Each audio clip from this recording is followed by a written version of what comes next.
All right, folks, we are back up and we're still actually having a lot of troubles here. We've done two restarts, three restarts of X-Plane 12.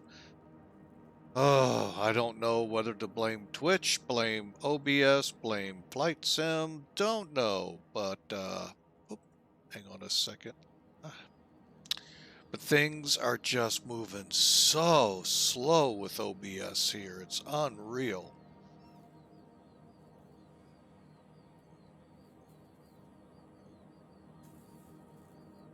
I mean, this is just, my gosh, snails move faster than this.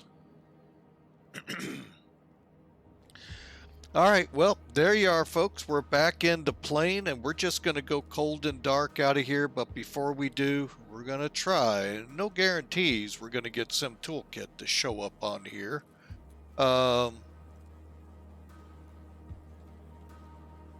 I mean, every time I push a button, I go into not responding. So, oh, man. And then it goes on to the wrong item. Man. All right, hey, we at least got Sim Toolkit. Hopefully we'll be able to pull it down here in a minute. All right, so for today's flight, like I said, we're flying. Let me click out of that here. As you see in the title, the new Flight Factor A320. And by new, all I mean is they had an update here in the last few days. And it's Airbus 320 version 1.5.6. The big thing it includes is the icing, which we're going to find out maybe here in St. Louis, and integrated to SimBrief. If you fly the Tollus A319, I'm pretty sure the A321 has it. I don't have that one yet. I may get that. They are integrated heavily into Sim Toolkit or SimBrief. That, folks, is free. It's available to everyone out there. All you have to do is register, and you can flight plan your flights out with real-world flights plan routing. If you compare it to FlightAware, Flight Radar, Live 24, whatever it's called, you're going to see the routes right on with it. So that's how they're integrated now. And I think in Musfus, a lot of the Airbus and 737s and maybe more are also integrated. So it's a big thing that's come about here in this next generation of simulators. So check out SimBrief. All right, now back to what we're at. We're at Sim Toolkit here, also free, available for everyone. It's really great for streaming, minus OBS, or Twitch, whichever is the problem child today.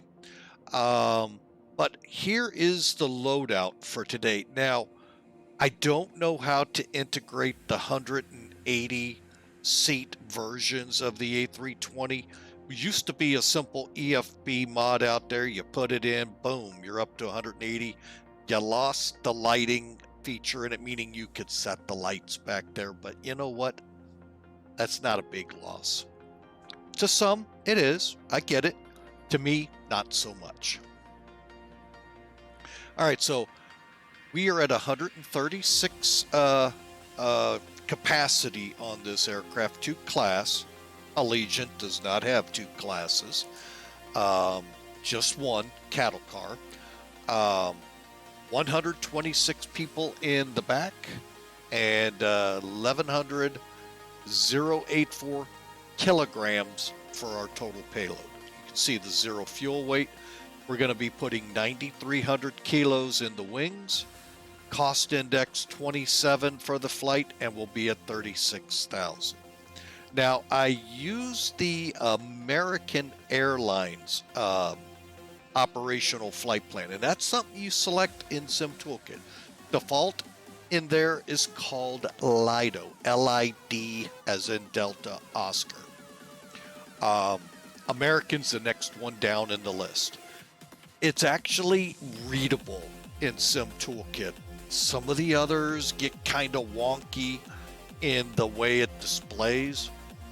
So Lido is the best. This is like close to second to best as you can get here with American.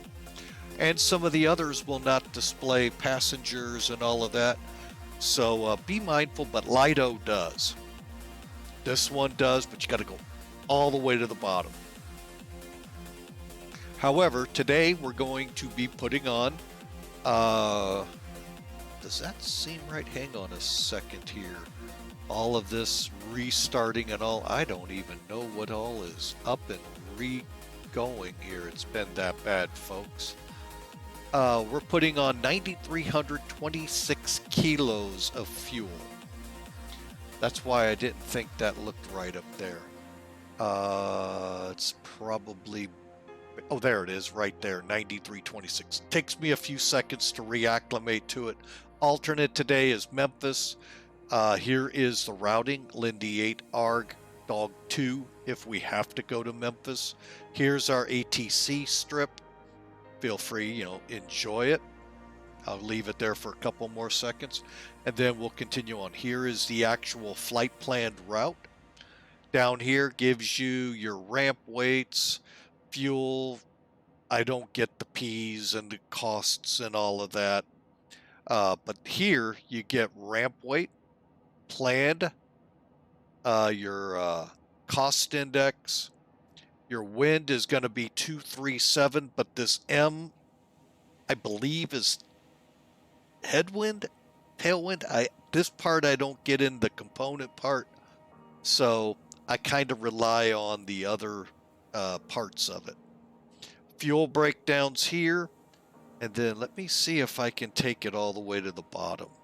Yep, there we go. What you missed up here, folks, were a lot of charts. These are all charts that just don't display well in this format. But here's a little bit run of the loadout. Takeoff weight will be here, kilograms. Fuel, kilograms. Zero fuel, you get the thing. Flaps and stabe, we're going to go one. SimBrief still does not integrate performance into its stuff, so you're just getting a good route. Recommended flight levels, folks, you're the captain, make it what you want. You want to fly it 1 foot above the ground, hey, you're on in the flight sim. I wouldn't recommend that in the real world. Here's your passenger lap if you want, depends on all. I think it's really a good format. Wish I had one real quick to show you in Lido. The only difference is it breaks it down a little better and easier to find stuff. That's the only big difference. So closing that out. And finally, we can also get METARs here. Latest METAR 190 at 17. 10-mile visibility. Folks, it's Florida. We're not really seeing bad weather. Now, the upper part of the state, the peninsula, oh yeah, they're getting thunderstorms. Down here, it's tranquility at the moment. Hot, but tranquility. Okay. And then we'll come back and go to where we're going. Winds are 300 at 7, 32 right for the landing. Overcast at 1400. We'll see. And it's 3 degrees. We had snow last night here. Folks, this is the airport I work at. So we had snow overnight, and it just amounted to a dusting. Not like some people probably north of us got a lot more. All right, so let's pull Sim Toolkit away, and let's get flying with Mike, shall we? Oh, things are starting to act a little, I say it, and then it craps on me. Story of my life. All right, so SimBrief integration. What I do is come in here, turn these, get the, here, let me just zoom in on it. What I'll do is come in right off the bat, hit ground power, which it's supposed to do right off the bat, but I guess turnaround for this isn't that. And then I go through each one and call them. Because to get fuel, you got to have the fuel truck. To get your bags into plane, you got to have the loaders down there.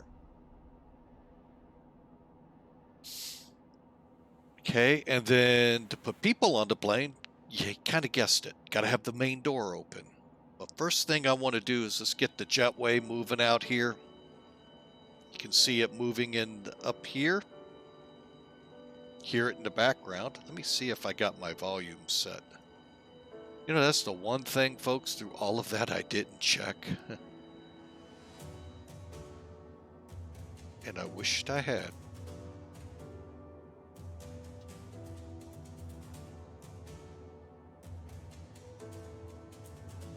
All right, so it's gonna be a pain.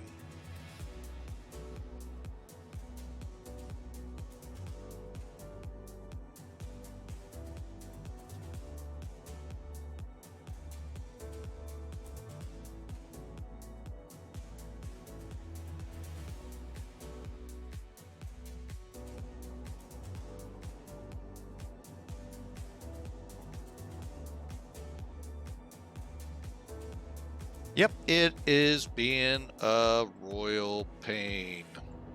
There we go. Believe it.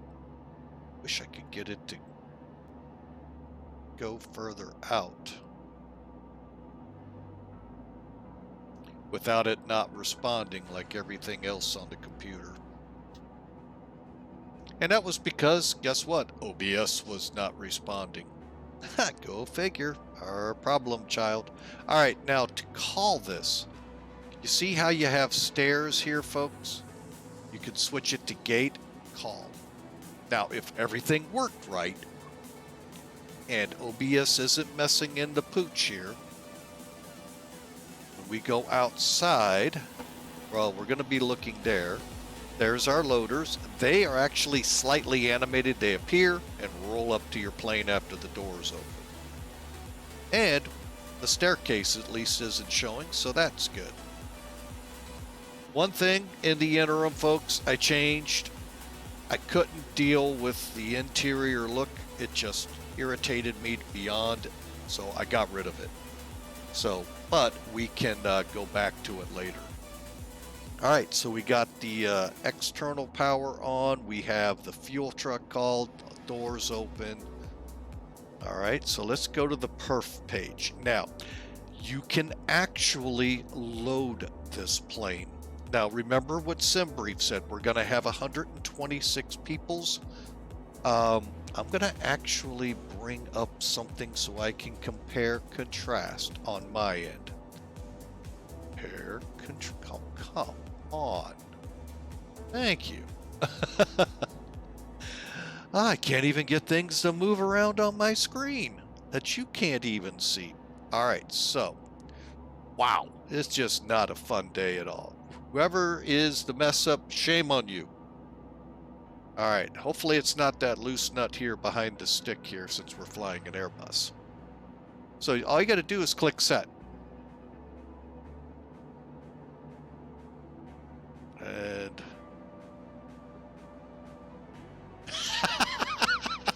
hey, Hawker, blame the bus. Yeah, well, you know, I would blame Boeing. I think they're interfering here. All right, it does not look like they're loading. No, they do not. This is not working like they said it would. You vote for the 767. It was flown a couple days ago. Where were you on that? All right, I am supposed to be able to just click set and everything works. Flew that a couple days ago.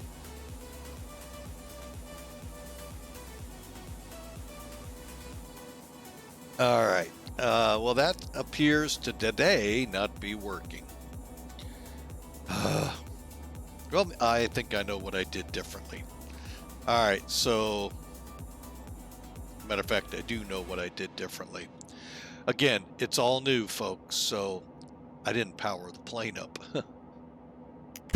Powering up, on.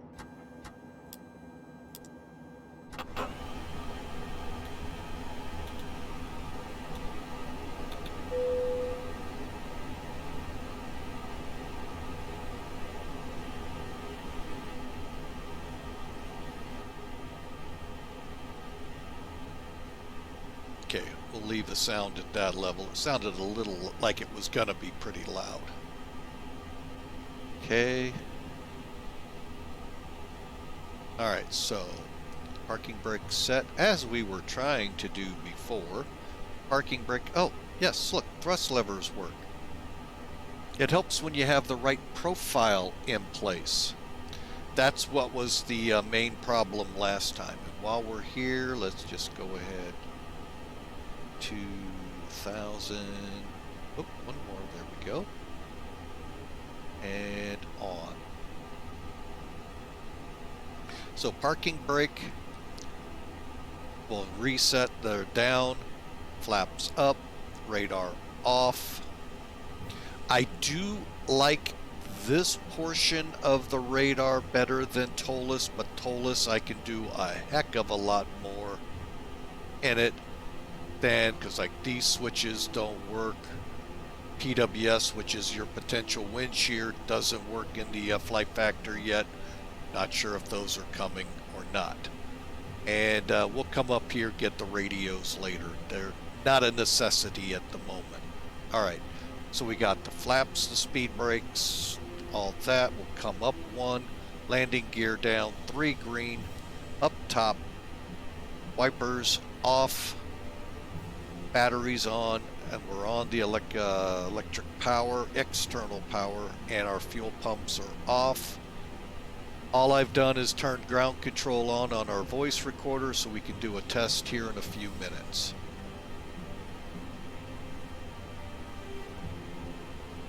All right, so here we go, folks. I'm going to go ahead and kill the music for now. It's getting a little...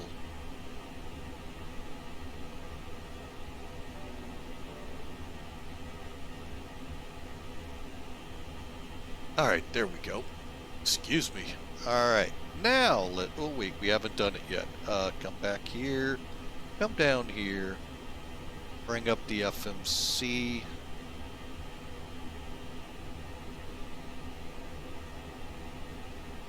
I still got to update the nav database because it's set for a couple of years ago, which is fine. I've already checked. So we'll go to the init page. Now, like in TOLUS, all you got to do is click this one with the star by it. It goes away and voila. It's loaded. We just need to... My bad. Come up here.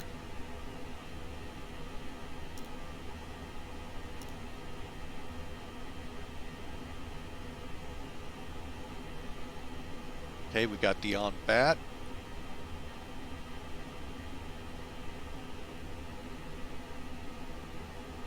All right, and that is up and going. Good.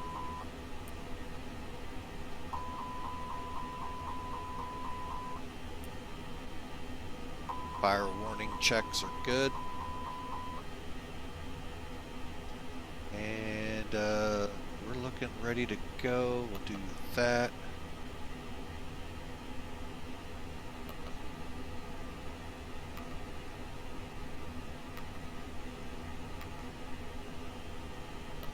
And everything else is the same, folks.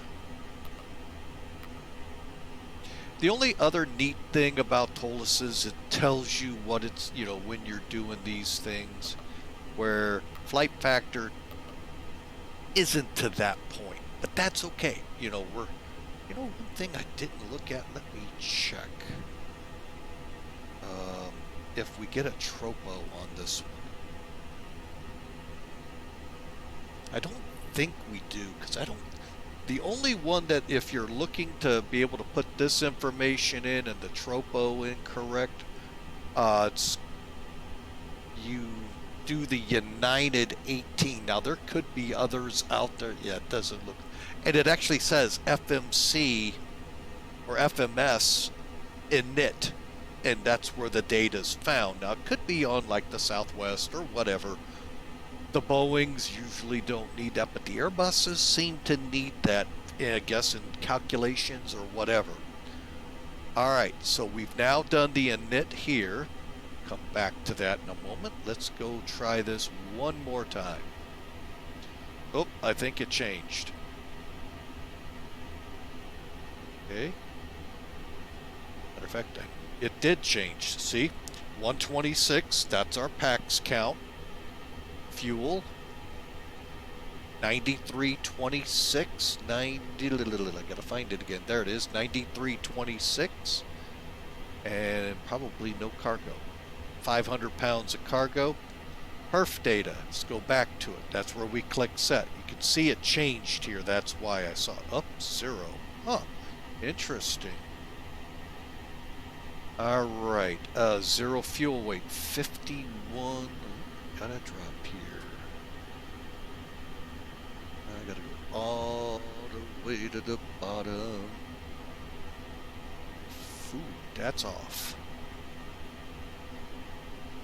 And that is because that is off. Okay, so we'll have to change some things. All right.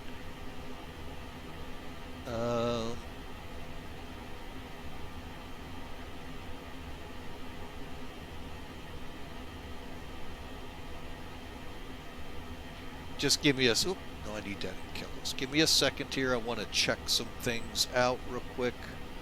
6-1. I'm getting new performance information. CG 288. I can't type today, folks. We're going with the air conditioner out of here. We're KSRQ. Get that. Runway length is 95. Heading 140. Airport elevation. Oh, crud, I forgot what that was. 30.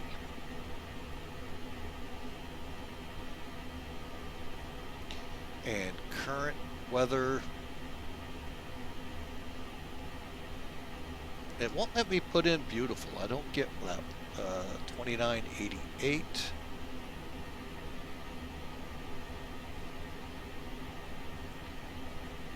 And temp 26.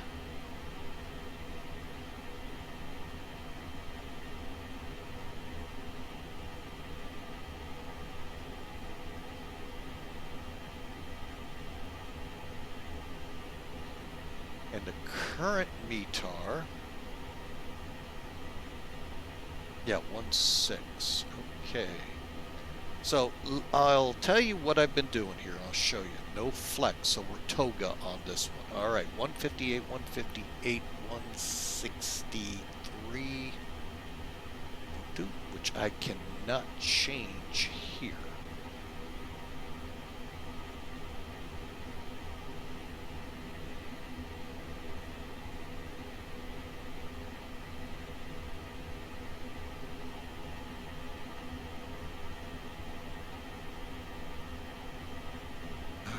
Anti-ice off on complete. Let's see what they come up with.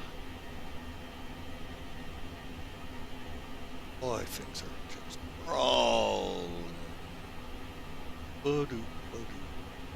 Okay, we're close. All right, so what I've been doing here, and I do apologize, I should have put that up immediately. I've been at this website, folks, and Airbus guys, this is a good perf. It gives you an idea what we're looking for once we get to that data in flight planning. That, by the way, is where we're headed here in a second. And that's what we're comparing here because I got new data. So 28.6, they're calling up 0. Okay. And let's pull this up. Okay, GPS primary means we are up to date.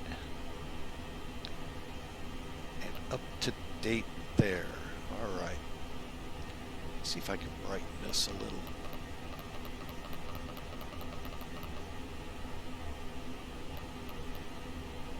All right. So we are on the initialization page. Now what I'm going to do is go to, this is called init A. Let's go to init B, 51.8. Let's didn't mean to do that. 3. All right, so I am showing 51.8, 51.8, 29.9. That all looks good. Block of fuel 9.3, 9,300. Perfect. All right. So from here, folks, we're going to real quickly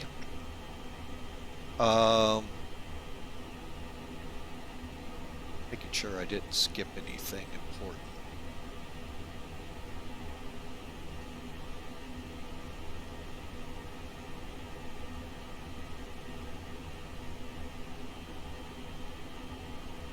Okay, we're going to go ahead and fire up the EPU so the people can wander in. We did the test. We'll go ahead and fire up the fuel pumps.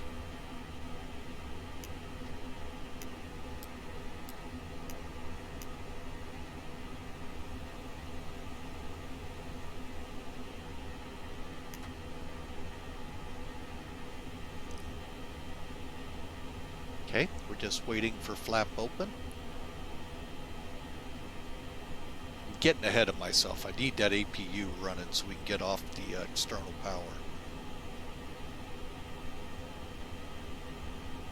Overall, this is a good aircraft, folks. If you like the A320, I think the A319 is better. I'm sure the A321 has a couple things in it that I would like too.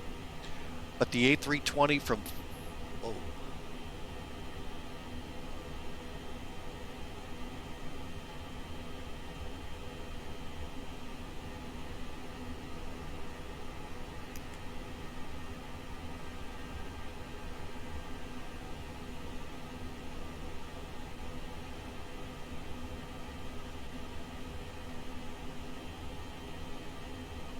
Okay, I saw something about low fuel pressure.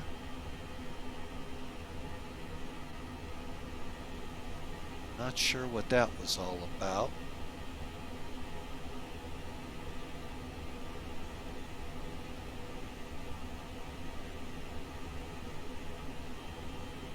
Generator and bleed are up and it's available. Okay. All right, so back up top with the generators on, external power off, bleed on, keep that at normal.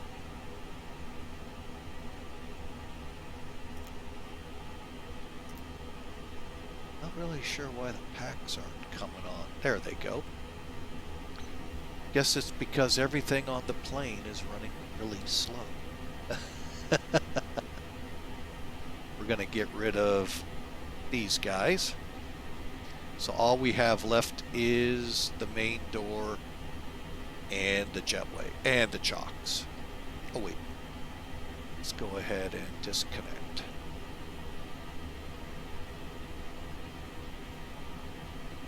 All right, oh, there we go. All right, so seatbelts. Let's get in here, go back up top. All right, so we're on.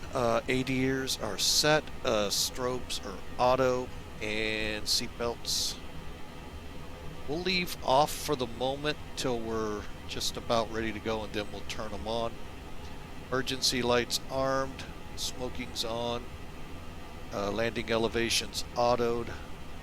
Right there. Do a quick light check. Everything's looking good up top. Coming down, looking good.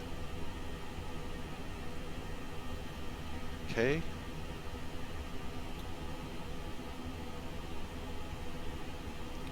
Fuel pumps are all on.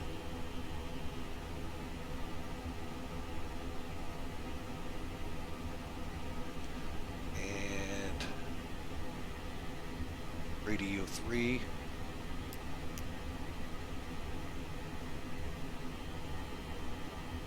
that in the middle. All right. Coming down to the middle, brake fans off, 3 green, landing gear down, anti-skid and nose wheel steering on. FMCs are on. Radios need to be set. Oop, wrong one. There we go. All right, and like I said, now we'll worry about 122.8.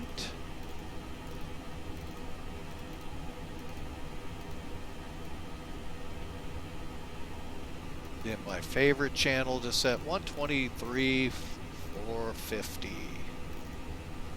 You'll see why here in a minute. 1, 2, 3, 4, 5.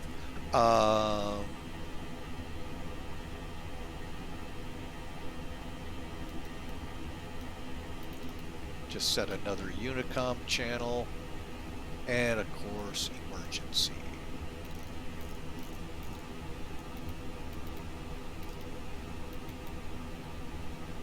Okay, and I hate this that I gotta zoom all the way down above.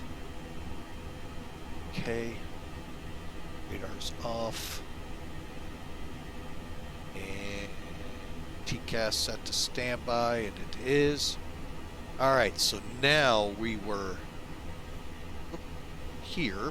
Let's pull this up.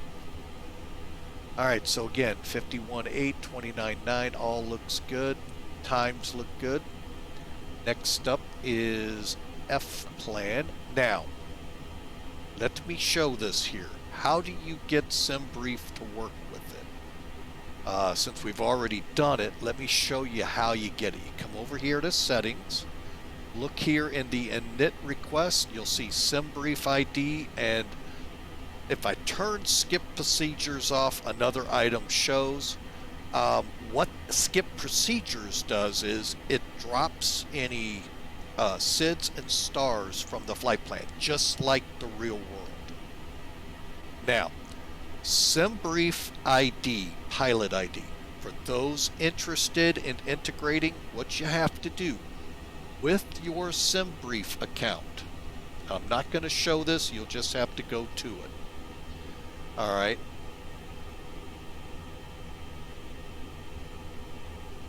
Hang on a second. No, I got to do it on that page. Okay. You'll go to My Account, SimBrief Data in your account settings. Once you go to My Account, go to SimBrief Data, username, you'll see it, pilot ID. That's the number they're looking for. Not your username. It is that numerical number. Polis uses the same thing, just slightly different finding it, but it's the same number. So that's where you find it.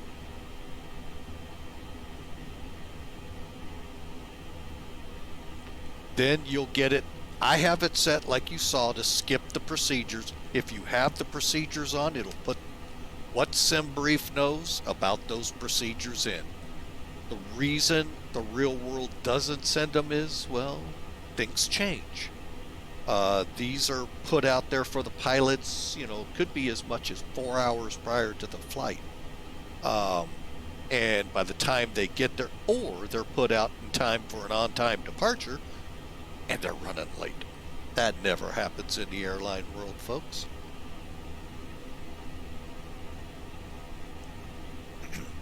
Anyway, so we're in Sarasota. So here's our flight plan. And I just hit the wrong one. Sorry. No, I didn't.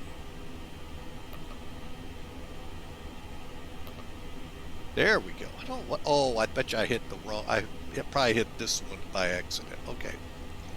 Departure, runway 14.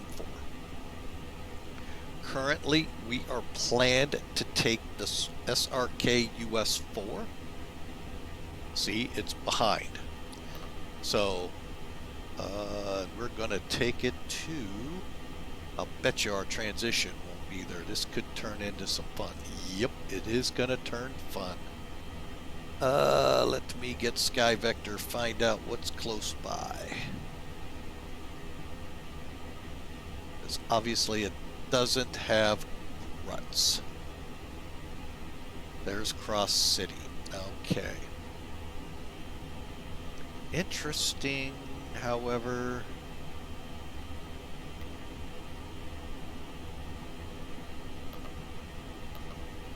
Yet I meant to do that last night. Dang it.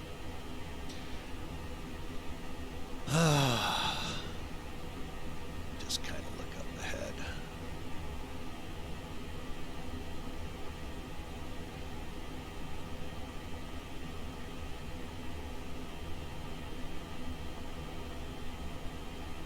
All right, let's just go back to flight plan. KISS, is that next?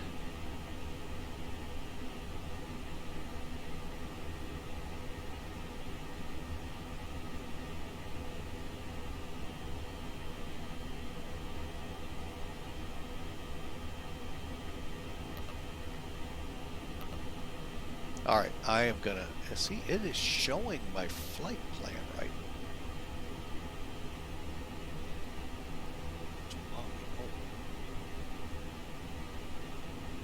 Oh.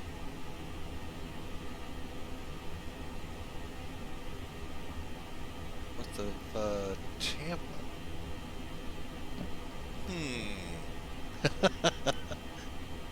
Oh boy. You know what? I'm not going to worry about a departure, I think.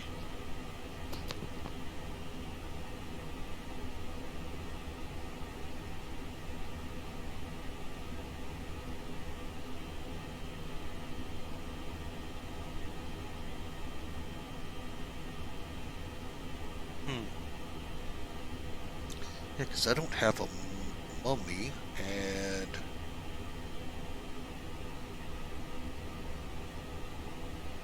this is where updating your stuff, folks, really comes in handy. Dang it. Yeah, that's all we're going to be able to do, so.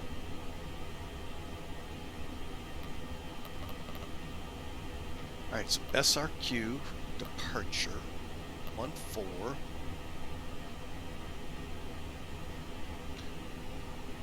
me see what the SRQ-5 is like. I don't have it. That's an old departure. Oh wait, Sid.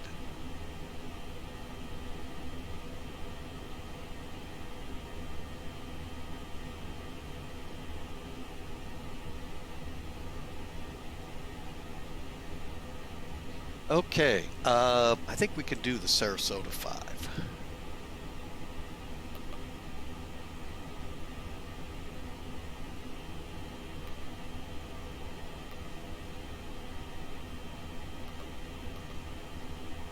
Yep, we'll do that. And then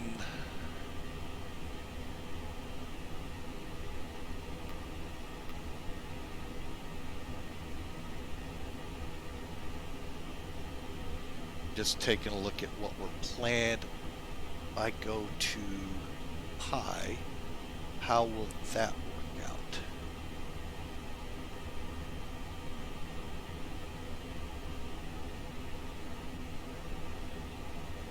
All right, I want to check something, let that update.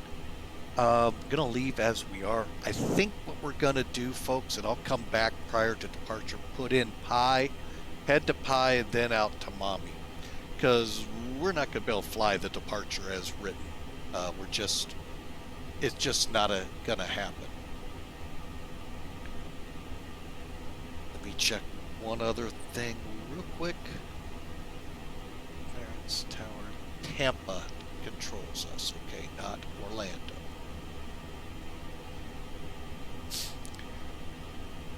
All right, so we can get away with this. All right, now we just go through it. Everything else looks good. Checking our flight plan. So ruts, jams, kale, Nashville. Okay, so yeah, everything else checks good. Again, I am a big proponent of keeping your stuff up to date if you plan to fly on VATSIM, if you plan anything, because when SimBrief brings this stuff up, SimBrief would have been thrown for a loop with SimBrief had I just not caught that, if we were set up for procedures. So, all right, so now on the other end, I'm not even sure here.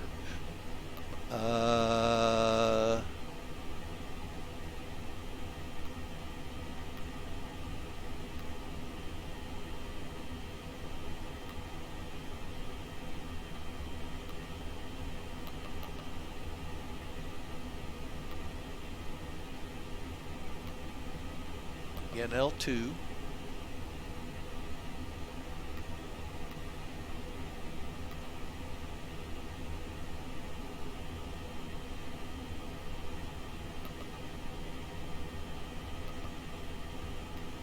Just make sure. All right, so we're going to go to Haviz, Eichel, Dugby. Then we should drop down to is it Eknok? Have to check. Hang on a second, folks. Back up. MidAmerica approach 3-2 right. And it.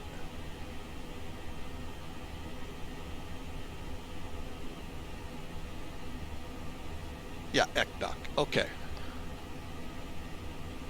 I thought GUI would be where we come in at, but I think it's Eknok. All right. Then I'm just, well, we'll leave it as is. Reason being, folks, because I'm not 100% sure we're going to line up where I want it. We're going to run with it this way. All I'm going to do here is select my runway. Down here. There's 3-2 right. 3-2 left.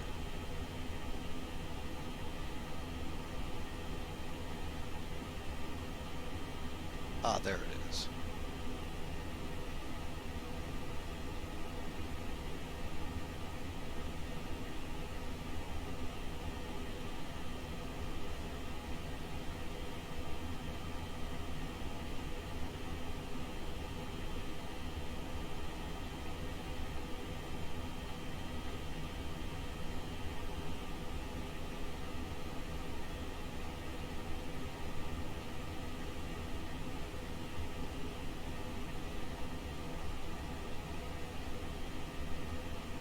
There we go. Yeah, it is going to come down to Eknok. Okay.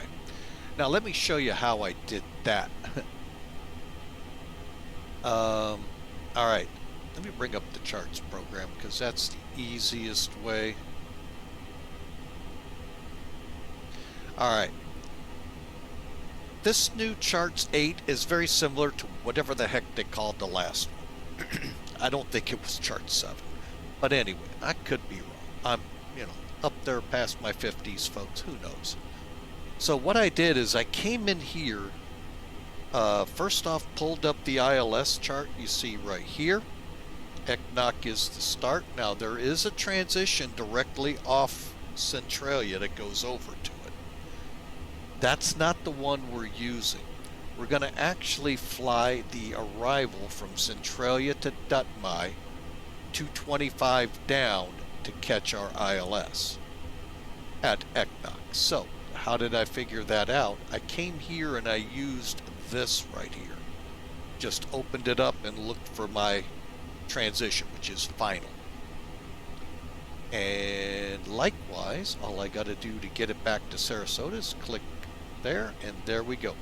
This is showing what we would have done had we been up to date with our database, but we weren't. So we're improvising. If approach comes up, I will not fly out on VATSIM, and that's no slight to the controllers. it's a slight on me because I'm not up to date to where if they say direct mommy, I'm going to be like, mommy. I don't have it. So that's how I do it. All right.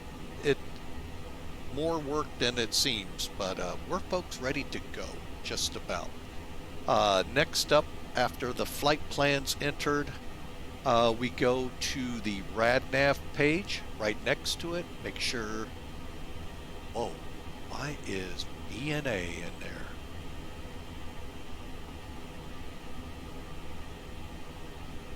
Okay, we'll see what happens, and then we'll go to the perf page. Now, TOLUS, I know I'm doing a lot of compare and contrast here. Here's where I like TOLUS. Now, if you don't want to go to that perf site, that's fine. TOLUS, you just click here or right in this area, you'll see TO data, boom, and a couple of screens to go through, and bam, the page is filled out for you. Pretty cool. Not so here. If you followed me on the perf page, we went, here we go.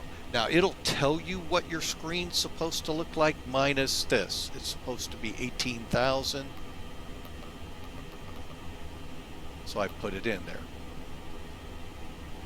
So we got 158, 158, 163. The only bad thing here is it's not going to tell me how far down the runway I'm going to be. I'll be quite honest, I have no idea. One, and it's up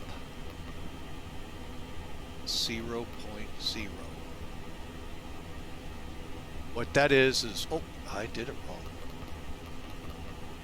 You got to do it in the format you see here. So there's your flap setting, 1. Then I got to put the slash in. Now it said up on mine. And where did I get that from? Go over here to perf data. Right here, folks. See, it says up 0. Put down 0. That's fine. I'm not gonna sweat it at all. Since it said toga, no flex, no flex. So we don't have a temperature. All right, and that, folks, sets up the McDo. All right, last things we have to do. Put that there. Actually, I'm going to switch that to flight plan. This one to perf. Is set up our MCU here, middle. And basically the simplicity here is, what's our current altimeter? 2988.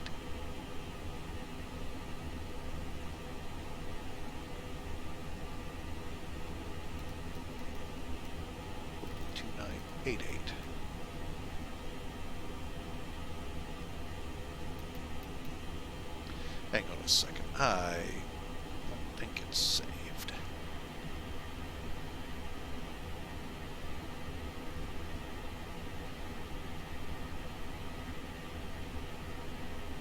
Also, you have this where you can flip it, and all of a sudden you have the sharks. It's your call which one you want.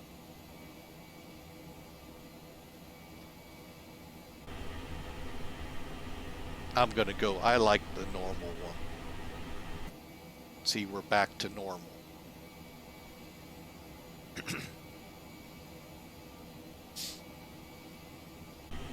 Alright, so we got that in there. QNH is set. FDLS.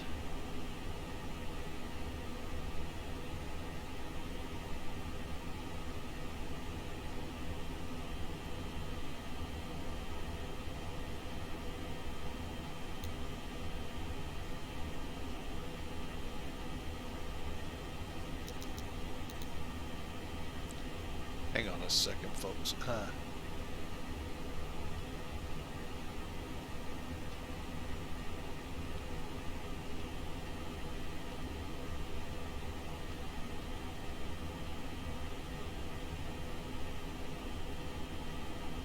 the heck did they do?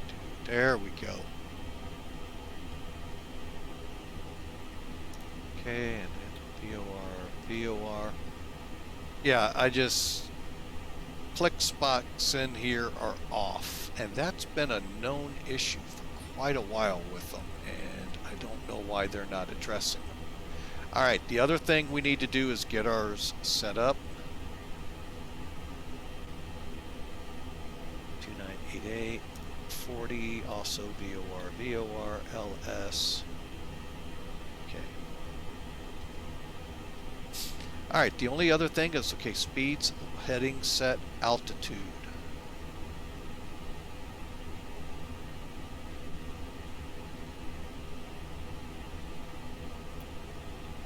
Okay, and no initial climb, so we're going to, what are we going to today? 36, I think it was. Yes.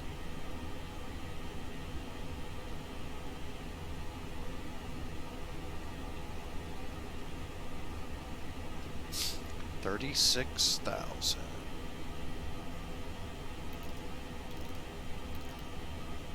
Okay, and we are now set to go. Just need to get the doors closed.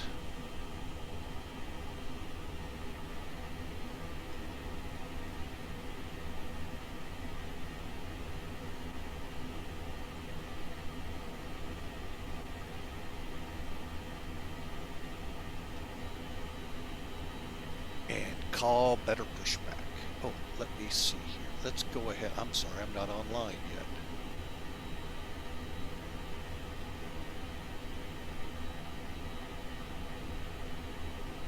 What's my flight number? 3014.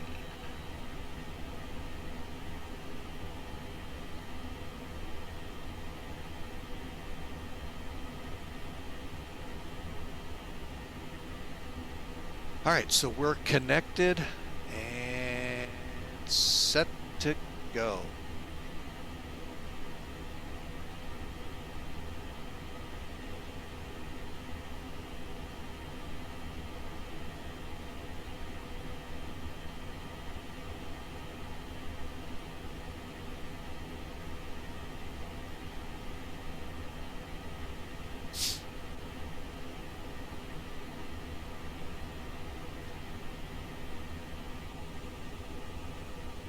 Just starting Acres.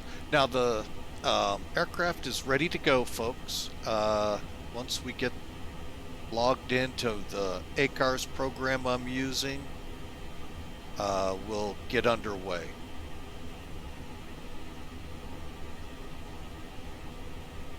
So now would be a good time. It's going to take about a minute or two to get it set up.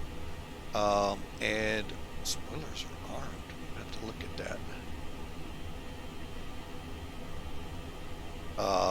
So bear with me here while I wait on it. I don't know what is slowing things down so much.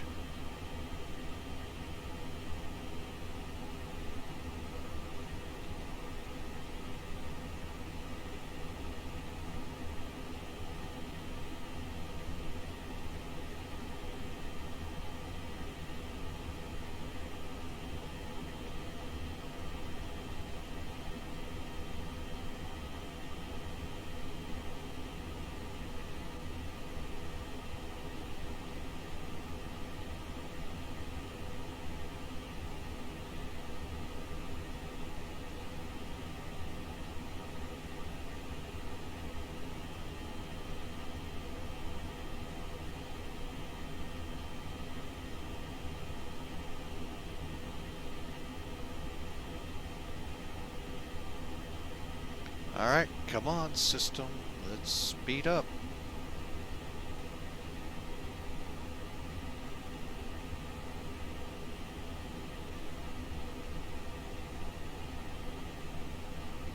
Pulling back.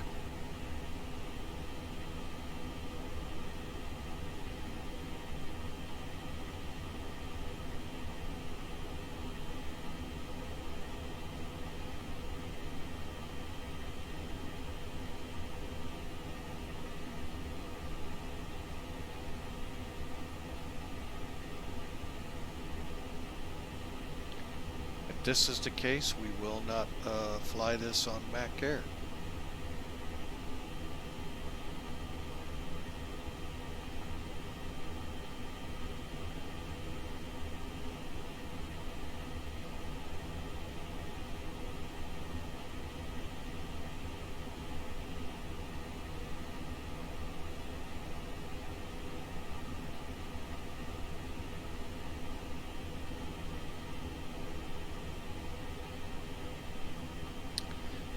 Alright, so we're not going to be flying on ACARS. That's okay.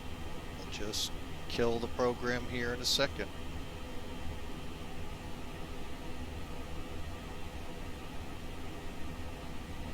And I'm pretty sure if anyone out there is with Millennium Aviation, it is nothing to do with yours. It's somehow Twitch, OBS, and company are messing the you-know-what out of things.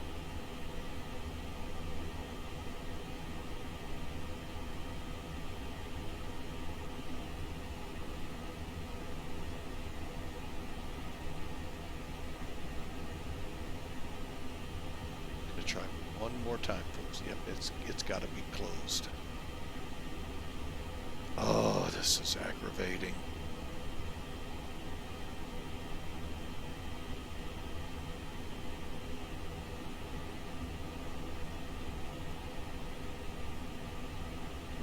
And I won't rule out this is the first flight with Flight Factor's new beta version. Who knows? Maybe they've got something in there doing it too.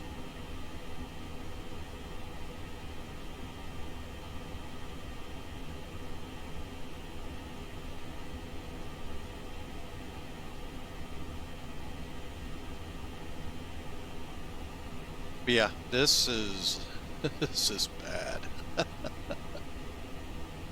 Oh my, whatever it is, I wish it would stop.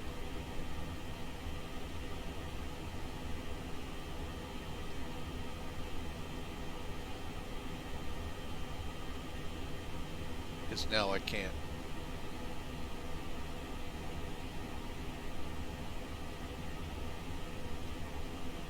Alright, finally got it closed. Wow. Alright folks, so here we go. We're not going to be on ACARS.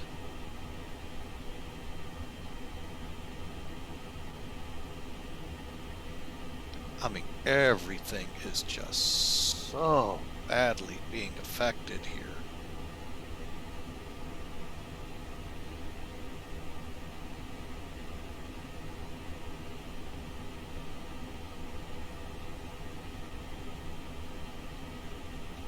Alright, so here we go, folks. Let's get better pushback going.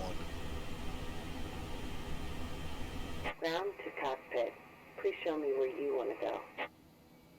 Hopefully to here.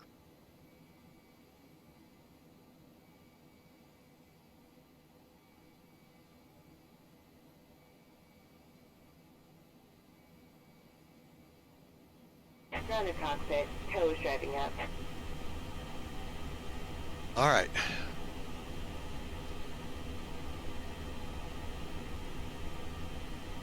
Oh my gosh, are you kidding me?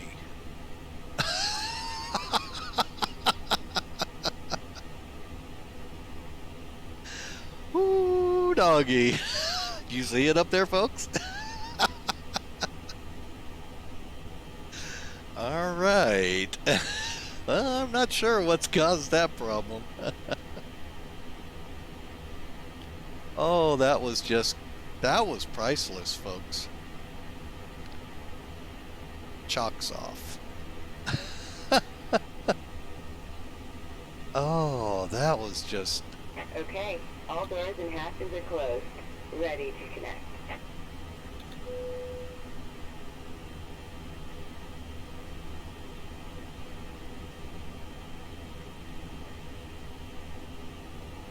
Oh, that was just too funny, folks. I really hope you saw that.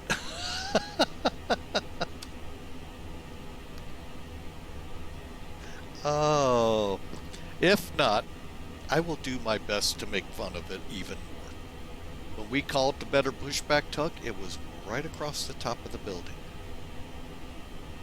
turned around, got to about here, dropped to the ground and is under us. Tow connected and bypass pin inserted. Release parking brake. That, I think, I don't know. We'll find out here Starting for spec, and you may start as we progress, but all right, I'm gonna leave this one to the flight attendants. Stand by. Cabin crew, please take your seats for takeoff. All right, it wasn't supposed to do that, but okay. I was waiting for it to do the safety announcement. Now, one feature we lost going from 11 to 12 is this chrono. Hang on, let me make sure. Is gone. The only chrono we have now is here. That was a shame.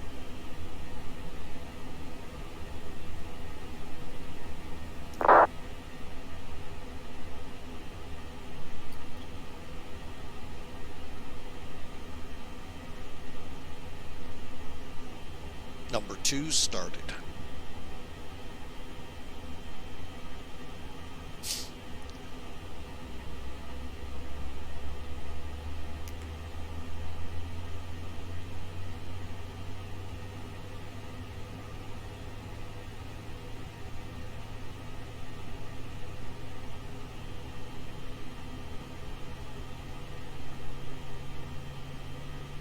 Yeah, we've lost these. Operation complete. Go ahead and set the parking brake.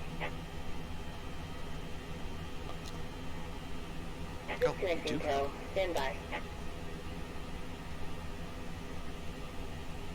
All right, while she's doing her thing, Avail, let's start up number 1.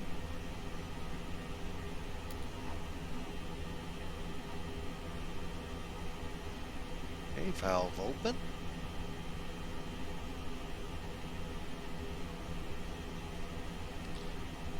Again, not sure where a lot of these problems now are coming from. Now I'm starting to think maybe flight factor could be some of it.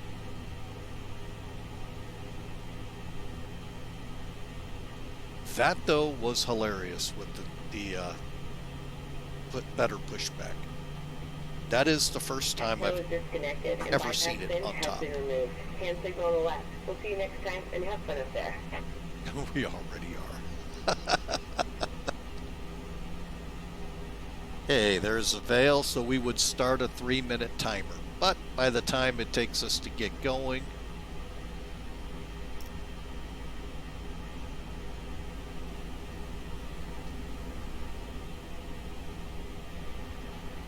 there's our pin.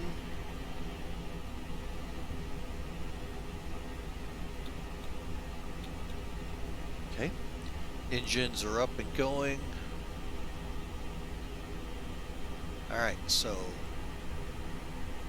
bleed off. Packs 1 and 2 on. Okay.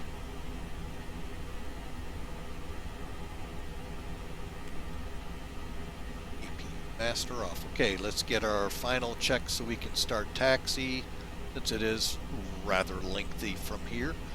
Runway, we'll get those. Brake fan on.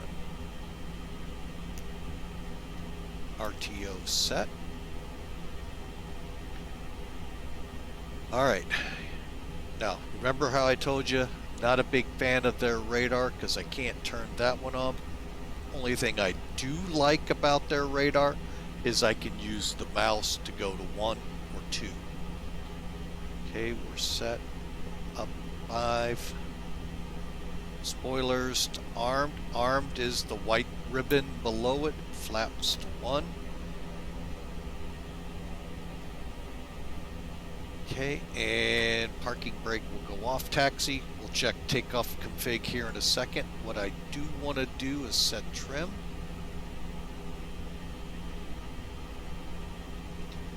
And we're set to 0, but we can go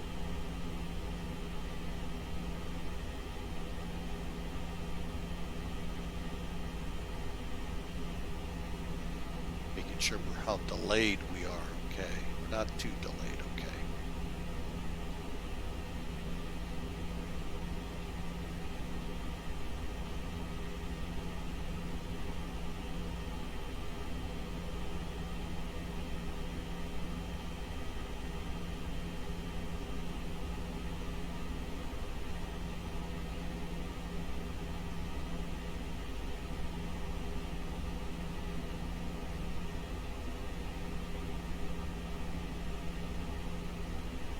All right, we are set for taxi. I really wish these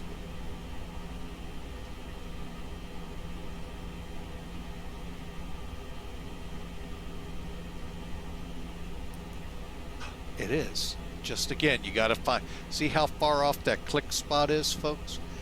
They really need to fix that. That is bad. And trying to get things, especially when you're on finals, that is really bad. All right. Here's that light panel, folks. Again, is it important? No. Is it kind of neat to have? Yeah, if you're into realism, but is it important? No. PA settings we just did, but they're on automatic. And for the map, you have to download an API key from Google, which I can't figure out one bit. Here we go. Well, folks, it has been an arduous start to the stream. Hopefully things will get better once we're airborne. Had some good comical moments with things here in the sim. Hopefully my flying will be as comical.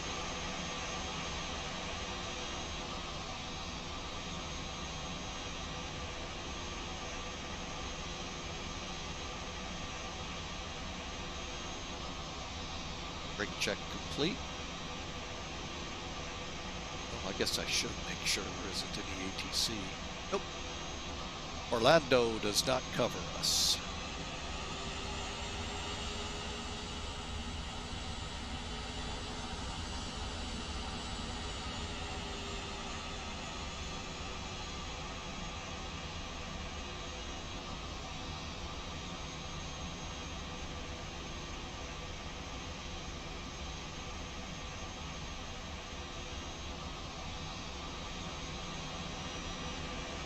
Overall, folks, so far I'm okay with the plane.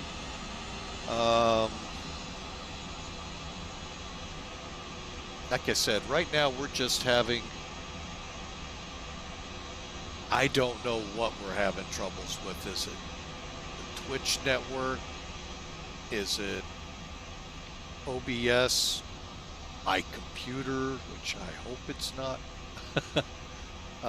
Flight factor is, I mean, a big possibility, but overall it's, you know, so far it's just like flying it normally. Now that we have SimBrief integration, that just helps a little bit faster. I know we were slow because we were showing a lot of things, the how-tos behind it, but hopefully once we get rolling here, folks, it'll pick up.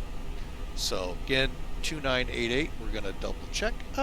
Yes, Hawker, we do lower. So where are you flying to, Mr. Hawker? Hopefully nowhere within the vicinity of my plane, because you might get hit by it.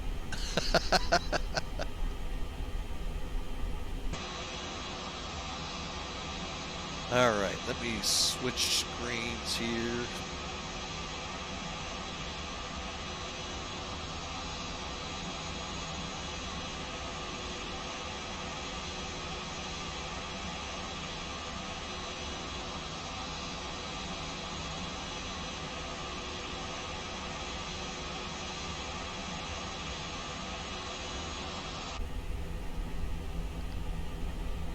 All right.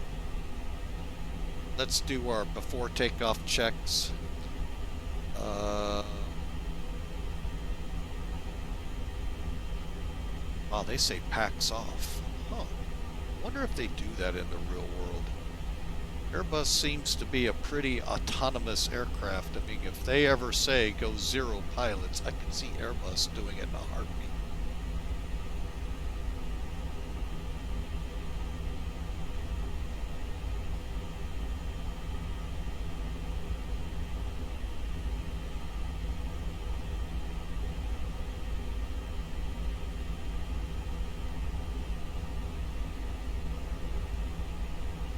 Well, that is a true bummer, though, folks, that I'm not going to get credit at Millennium Aviation. But that's fine. I've flown quite a bit this month already for them, so.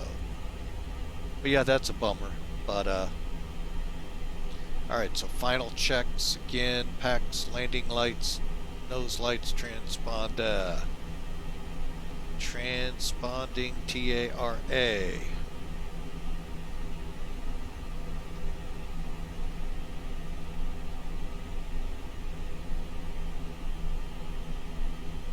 The heck is this? Oh.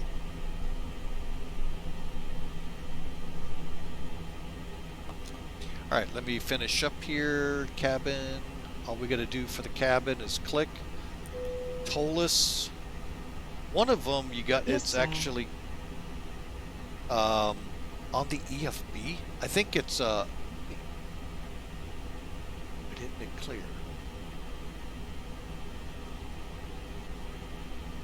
And test.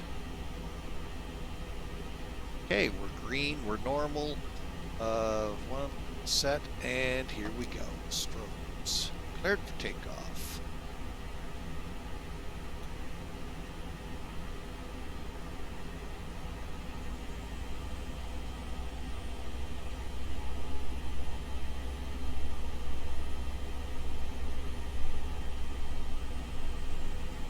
Flight attendants, take your seats for departure.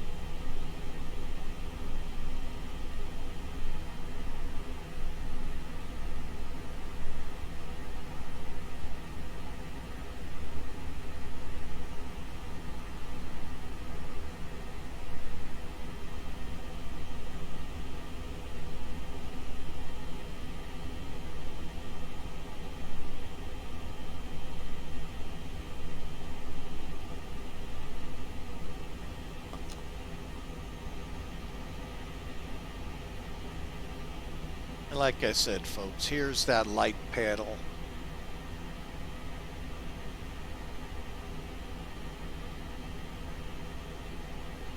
Oh, there it is, right here, cabin ready. It's this switch here, and if we come back now, the EFB will, or the, wait, it's not doing it, hang on.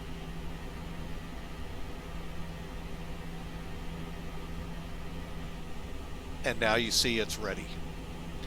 That was this one. Okay, I knew one of them it did that.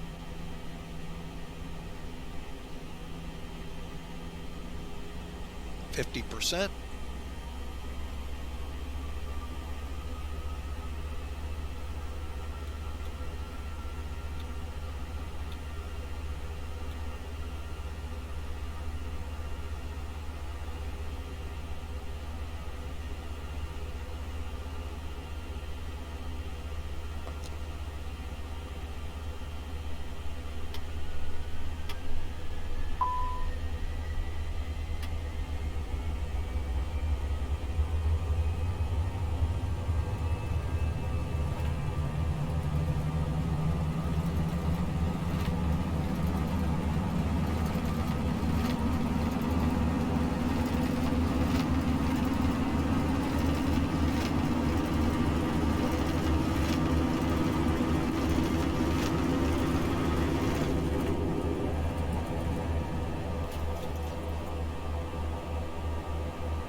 I'm gonna let it fly it out of here, folks.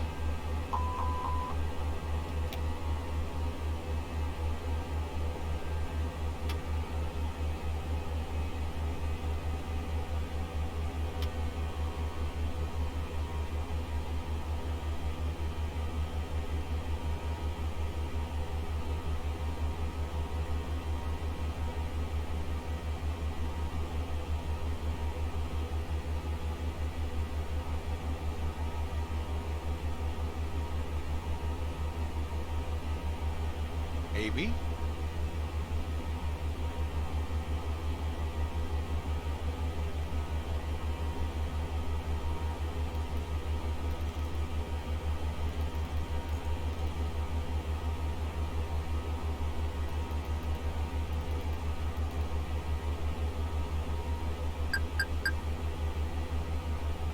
All right, let's well, now hang on. Let's keep.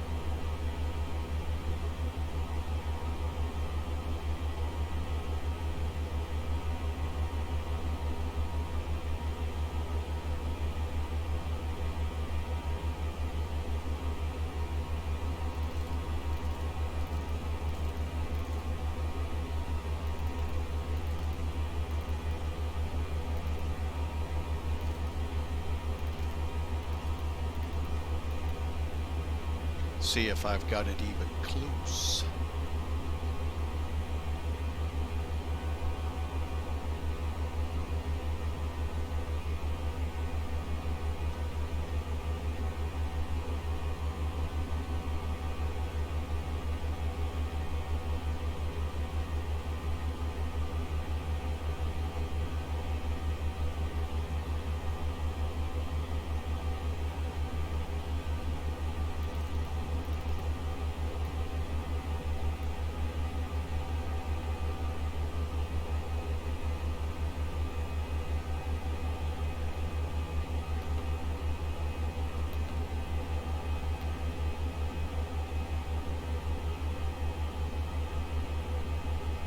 All right, we are now direct to fix Mommy.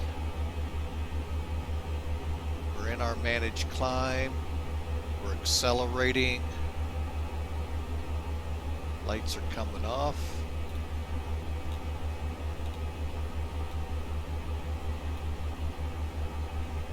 Okay, and spoilers and brake fans can come off at this time.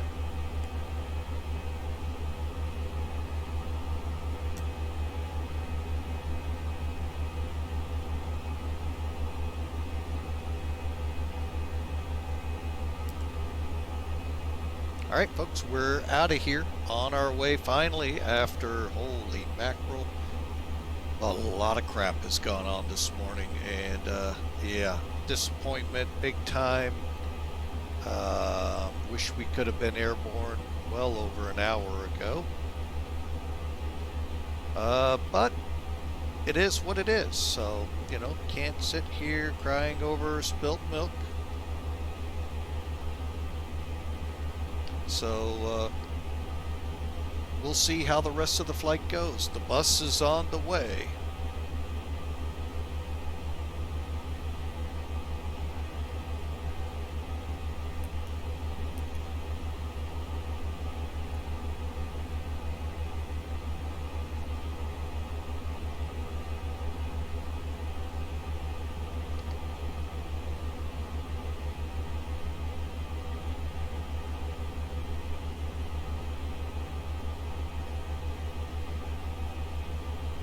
And I'm sure I'm going to draw the eye of ATC. Oh, I think I am. Nope, that's Jacksonville.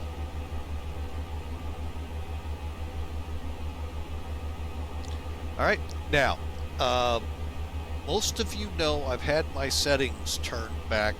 That, I thought, could have been a cause of it, too. The little jaggies you see here could be still remnant of it, so y'all can see. Here's how I'm running this flight. Clouds will now be hopefully better looking. Pulled these two a little. I think this is the one giving me the most troubles. I may have to set it back down here. But we'll see how the flight progresses. And there we go.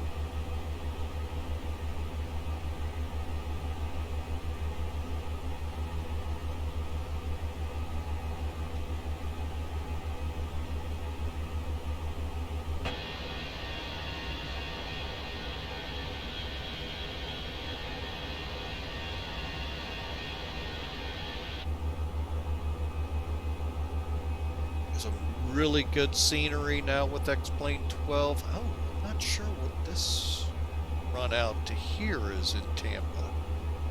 To, I guess is that the intercoastal here? Huh. Wow, that's really offshore. Didn't know that, folks. Look at that. Learn something new. Time to shut the stream down. Call it a day. Y'all have a great day. Just kidding. Wow, it is going out to an offshore island. How about that?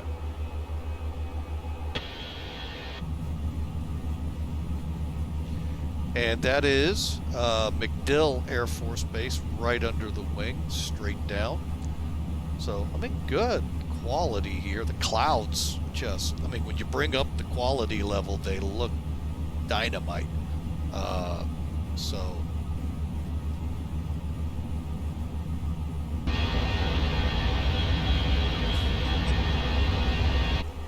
Alright, oh well. Okay, we're through 18,000, so... Okay, let's see if it affected over here. Hey, it's working now. Alrighty. So, we're on our way, folks.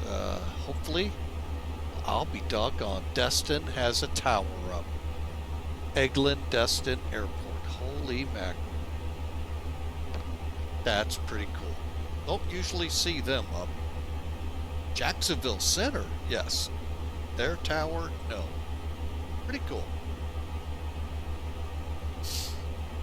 Alright, we're just working our way up the coastline, so I hope y'all enjoy, folks. Pretty much not going to see much out the plane here. We're pretty well socked in with clouds. We got thunderstorm lines, 2 of them, 3 of them. We'll only cross, well, we'll cross 2 of them. Potential for a 3rd one if it expands.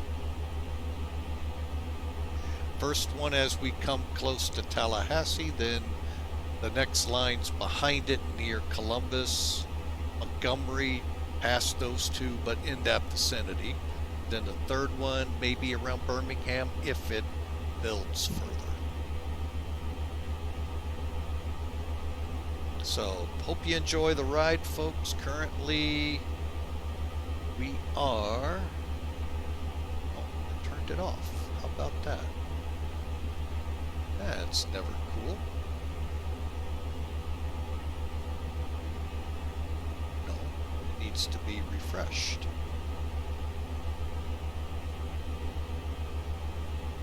There it is. Currently an hour and 42 minutes out. As we get higher, that may come down a lot more. So sit back, relax, enjoy, folks, and hopefully the problems we've been having are over.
I don't know. Well, what are you trying to say there, Hawker? You don't think I need an engine fire as well? Yeah, if it happens, it happens. No, failures are turned off, by the way, folks.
All right, folks, so we are airborne finally. After about an hour and 20 minutes, plus the 45-minute trying to figure out what's broke. And we still haven't figured that part out, but that's okay. We are on our way to MidAmerica Airport. We do have instrument, well, you know what? Instrument conditions are letting up here. Let me see what we're reporting now.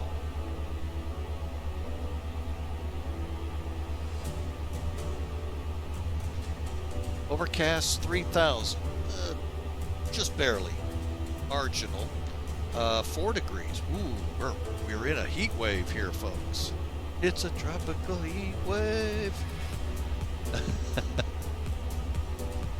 And actually, St. Louis Lambert is VFR now, so good things coming. And they're 2 degrees warmer. Aha. See if we can get the sun to pop here. That would help. Anyway, folks, but anywhere on our way, what the real world says versus what METAR, the real world dynamic thing here pulls, I don't know. We've seen big discrepancies with it. So we're about to see, as we get closer, how right on they are. Or not. Okay, through 30,000 feet, folks.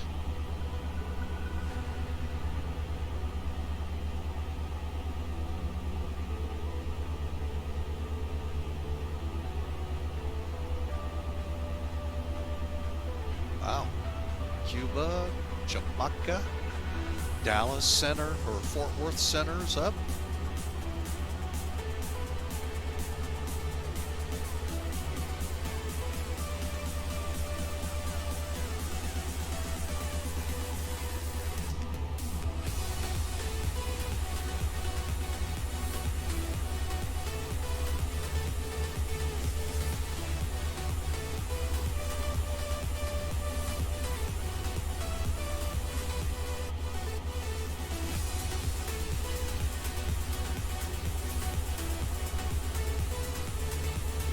Alright, I wonder if they do have any aircraft headed to Destin.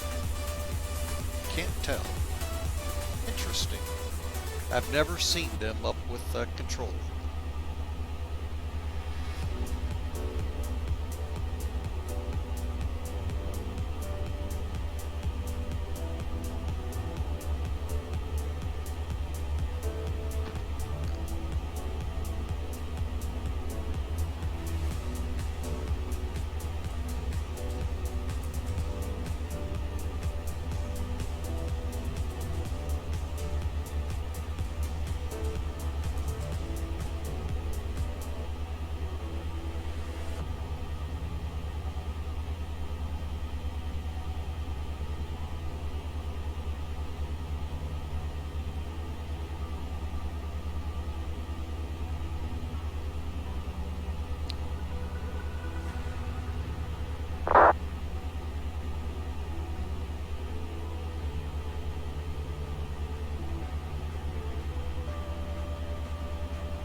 the weather are we?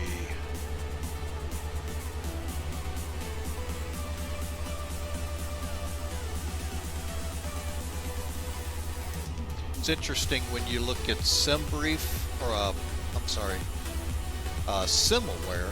Gosh, there's too many things out in the flight sim world now called Sim this, Sim that, and Sim Toolkit. I don't know which radar is set with low reflectivity, because the one with Sim Toolkit shows a lot more rain than SimAware. Kind of like when you look at FlightAware and you go, well, FlightAware says it's raining, yet it's not. It's kind of like that in your area, if you ever notice that with the weather. And maybe I'm the only one that pays attention, but it's just something interesting. After that, we're pretty well smooth sailing once we get past, say, Atlanta. Things should chill out weather-wise. Well, there's some scattering of stuff up here in Missouri, but just got to get over the hump here. We'll see how it depicts out, and if my radar, which should be on,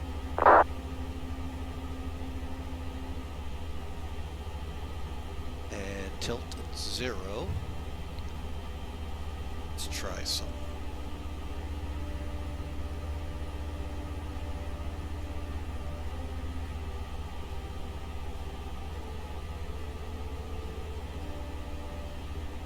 I have no idea, folks, if it'll show anything or not.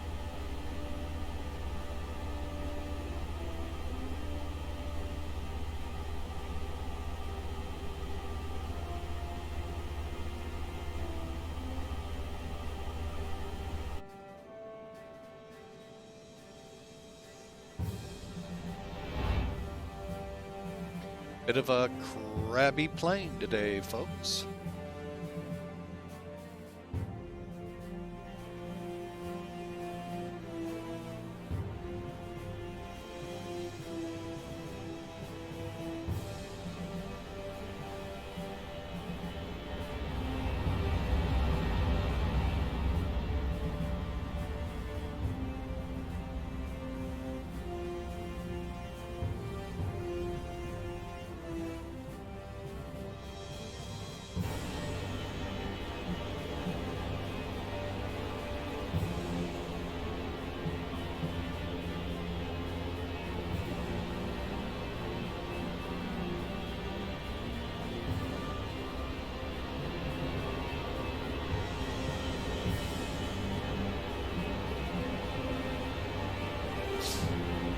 One thing, and I'm not going to try it with all the troubles we had, I'm not going to try it. I'm curious if you switch to sharklets now, if it would screw the flight up.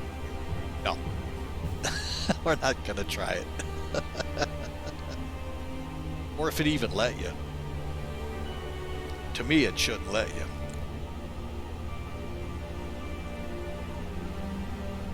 Just something I thought about.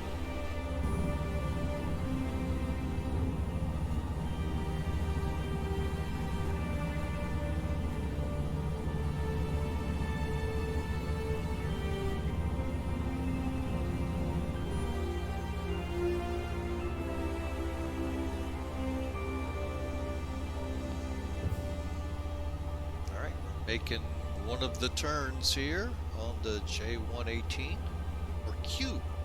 I think it's Q118.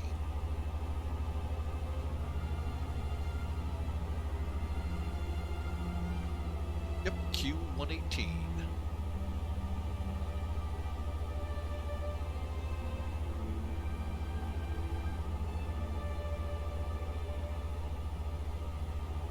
Now, one thing I will say I kind of like, you pay attention real close in the engine, you can see the blades spinning, but not only like a reflection in there, like it's, I mean, it could be further back in, but the thing is, it's neat, you can see that reflection.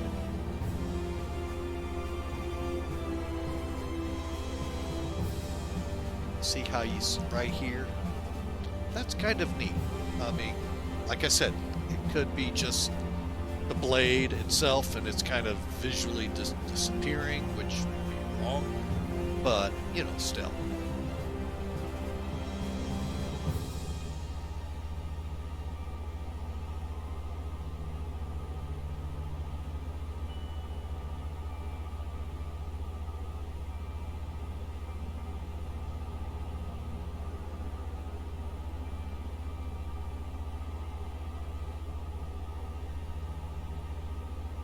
Have to say, for the weather we're in, this is actually not too bad.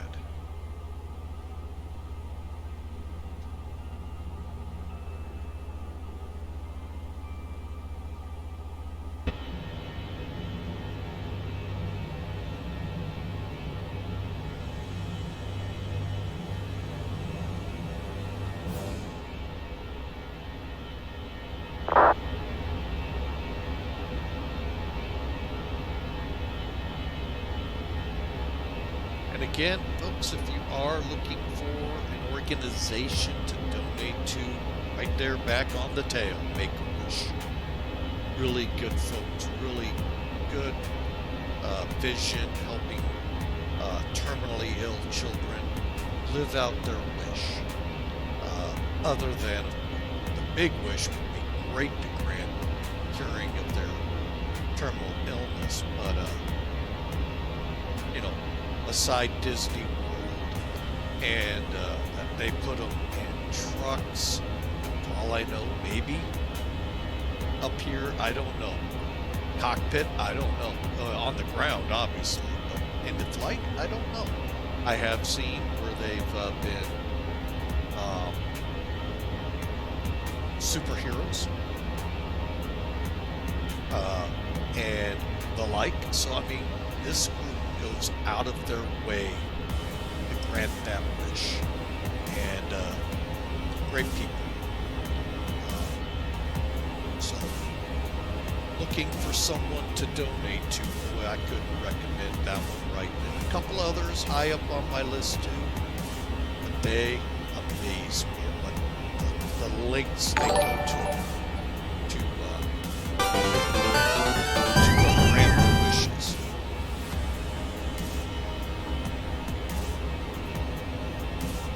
Arrow Flyer, welcome aboard. Thank you, and Diggy. Get a raid here on top of that? Oh, Diggy, thanks for the raid. Wow. Thank you, Raiders. Welcome aboard. Arrowfly, appreciate the follow. And Diggy Driver, thanks for coming aboard with your Raiders. Nice. Just flew Allegiant A320 out of MidAmerica to Mesa in the real world, and this has been pretty action-packed on this one so far. It's the new update to the Flight Factor A320 for X-Plane. Granted, it's been out there for about a month or two. They've updated it to a lot like Tolis, where you can use SimBrief in your cockpit preps, in your McDo and EFB. It's not as sophisticated as Tolis. Maybe that's the angle they're going to go. Maybe they'll bring it to the other aircraft. Questions are out there. But for what we use it for, it was pretty good. We just had a whole lot of who knows problems. Maybe the new aircraft is pushing hard on the system. I don't know. Doesn't appear to be. Let's try it again. Getting pretty decent frame rates. So, but again, thanks for coming aboard. Thanks for the raid. Always much obliged. And again, for the follow from Arrow Flyer. Folks, if you like what you see, we'd love to have you aboard. Just smash that follow button, and or subscribe if you're on YouTube. when we get this video over there. And we'd love to see you on future flights.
All right, that looks like the weather we've been seeing on SimAware. Yeah, that should be at Valdosta. Let me see how SimToolKit's been. Yep, straight ahead. So let's see what it turns out to look like.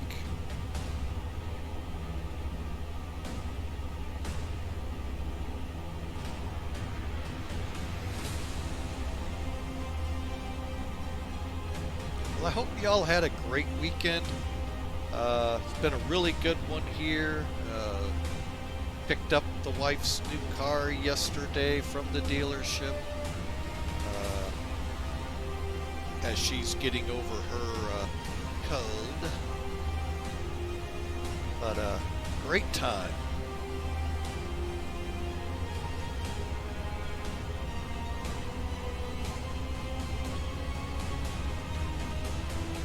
Radar is not showing anything. Let's see though, is there anything to show? Oops,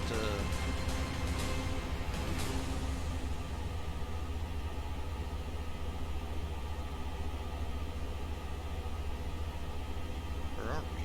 There we are. So it should start showing some stuff. Let's see. Doesn't look too overly scary, so.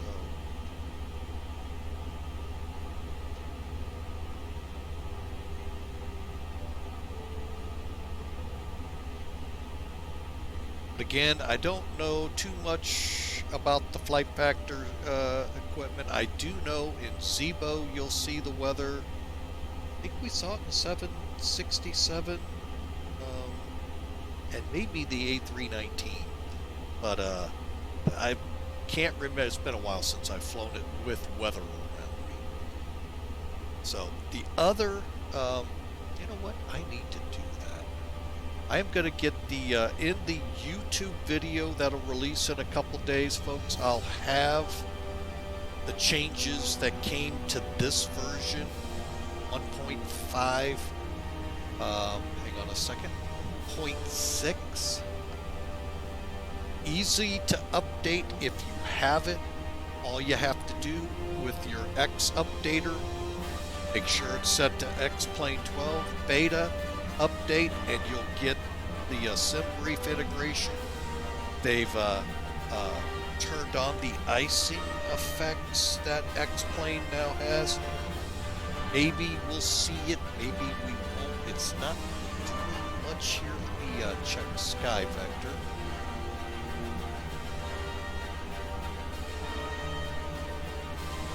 Let's see what kind of air vents we have out there. Yeah, we do. Below 12,000.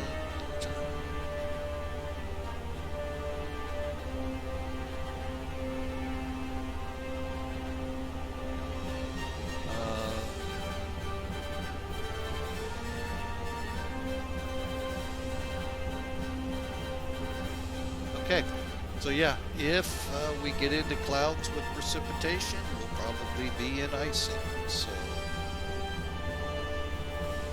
let's see how they're showing.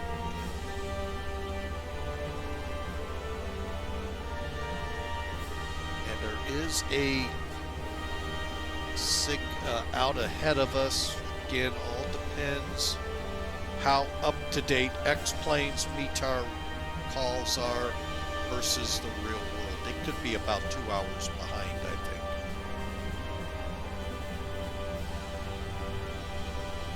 From past flights.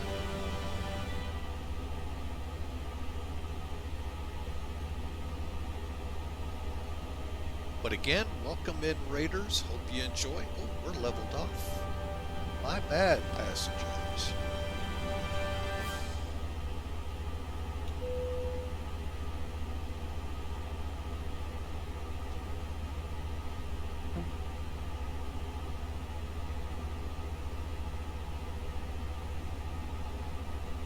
Hang on a second, folks. We're going to over here.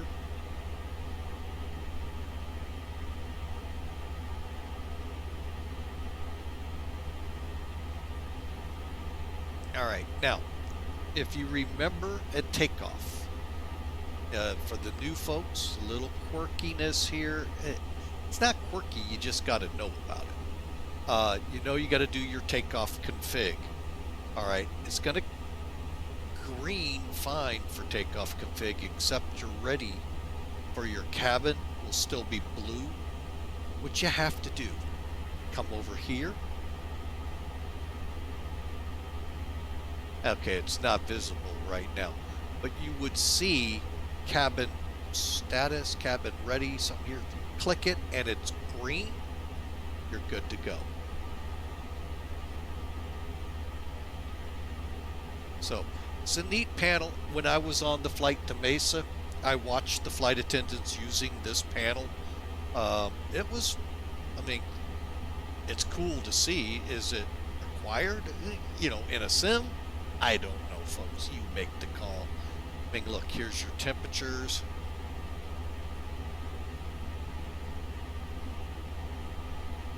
Oh, I can increase them here. Wow, I did. That's pretty interesting. Maintenance, what's that? Don't know. So, curious what that one is. Anyway, but you know, it's just kind of neat. Screen off. Come back? Okay, thank you. I didn't mean to screw myself. So, again, pretty neat. Now, audio. If you come up here to PA, you see it's set to automatic. Well, what you got to do to make this work. And sometimes it works for me, and sometimes it doesn't. Ladies and gentlemen, in a few moments, the flight attendants will be passing cold drinks and a light meal. Please prepare your folding tables. Make sure your seats are in an upright position. Okay, no way to control the volume like you can on the 767. Believe me, I tried. Unless you do it, you know, one thing I did try. Audio. I didn't try this.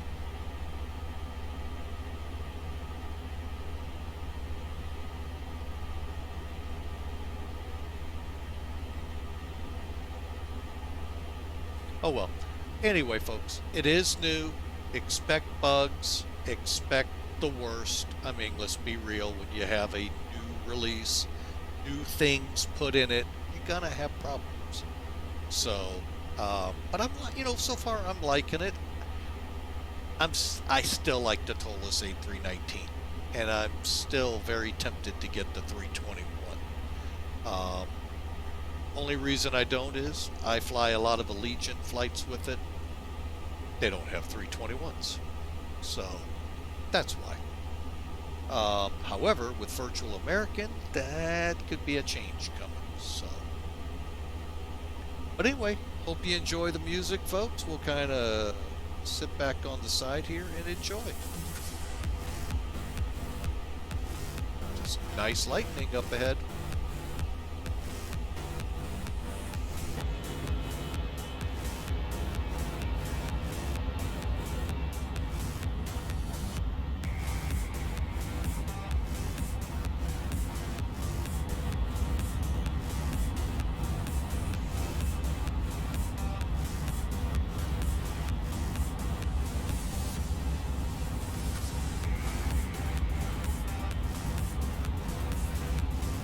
Can't wait to see X-Plane 12 in the springtime, and if anyone comes along to enhance the weather, if my system will handle it. That's always, right now, the big question. But X-Plane 11 is great.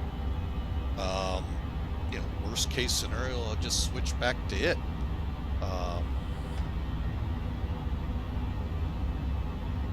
Yeah, we're right over those storms, folks, and you can see the lightning kicking off and everything. So, I mean, folks, this is default. I don't put ortho on. The only add-ons are the aircraft. Reason I do that is I want you to see X-Plane 12 as it is, out of the box.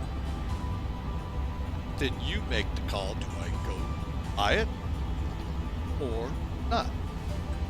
I don't have Microsoft 2020, don't plan to, and as far as I'm going with that. I enjoy X-Plane. X-Plane 11, I enjoy just as much. I mean, the clouds are flatter because they're not the 3D type here, or as Austin put it, Ushkush. Volumetric. What a word. But anyway, I mean, this looks good, folks, for default. Now, if I want them to look like I'm looking out the window at real clouds, oh, I'll get Active Sky when it becomes available for 12. Or its equivalent, whatever it will be. If it comes over, I don't know. They don't talk to me. But this looks good, folks. I think for me, I'm happy.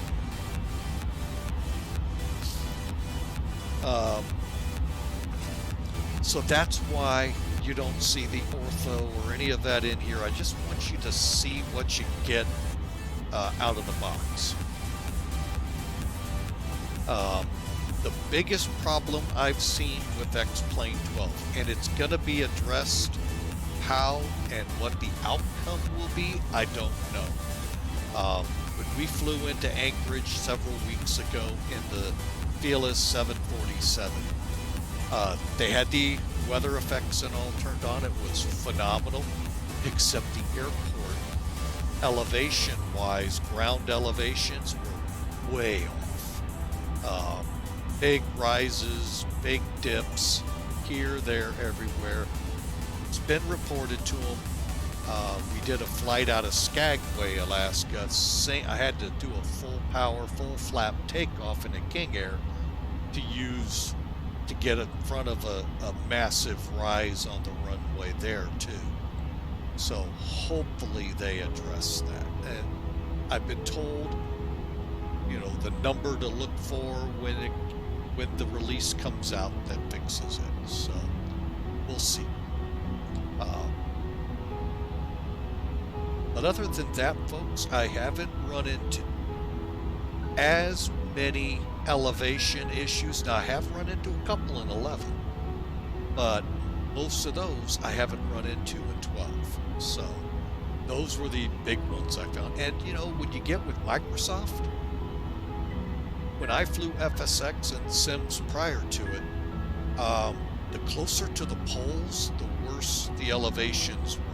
I don't know what Mascoutah does, but it's because they use a flat Earth and not a round, which I don't know if you could in a simulation like this.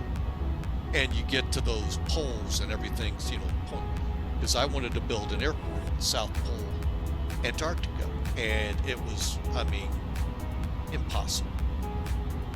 So Don't know if that's what's at work here.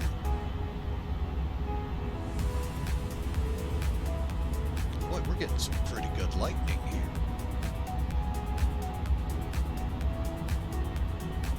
Now, one of my disappointments that got thankfully either fixed, corrected, or finally I was able to outside to hear it. I see all the lightning, but I never heard thunder. It is there, folks. We're just not close enough, plus we're above it and all that good stuff. But yeah, I have heard some thunder, just not as much as I would like in here. But again, it's default. If I want all of that, I'll wait for one of the weather makers to come out with a program.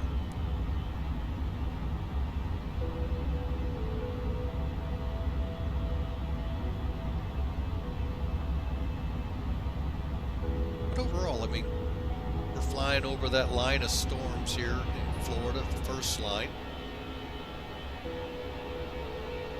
Would love to know the tops on them, but I'm not going to that weather site to find it.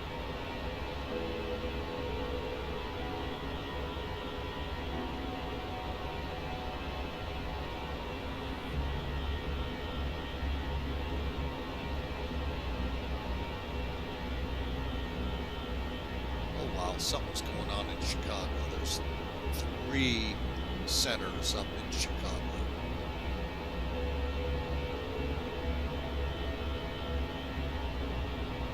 Must be an event getting ready to kick off.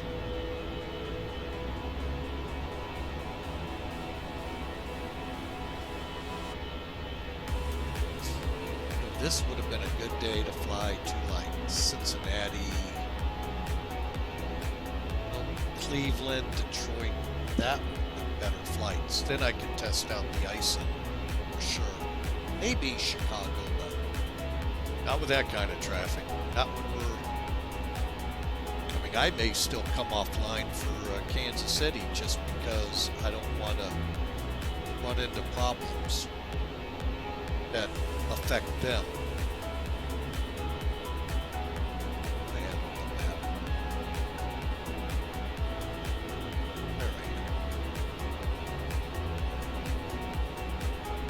All right, folks, so enjoy.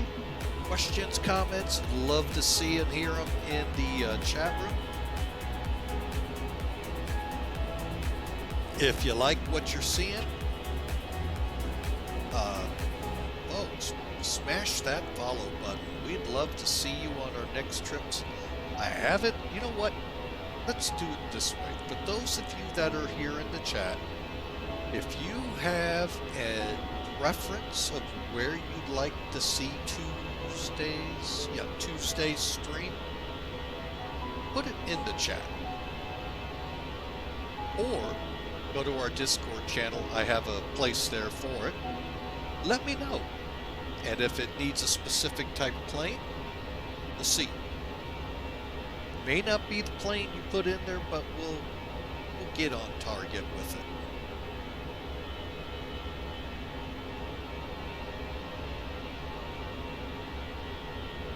But yeah, we'd love to hear from you in the chat, and yeah, let me know if you have a special routing or something you'd like to see me fly. We'll see what it takes to make it happen.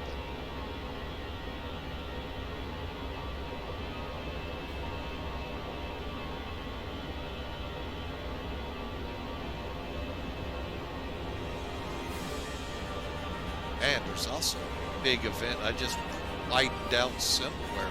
They got a whole line going from Los Angeles up to Denver.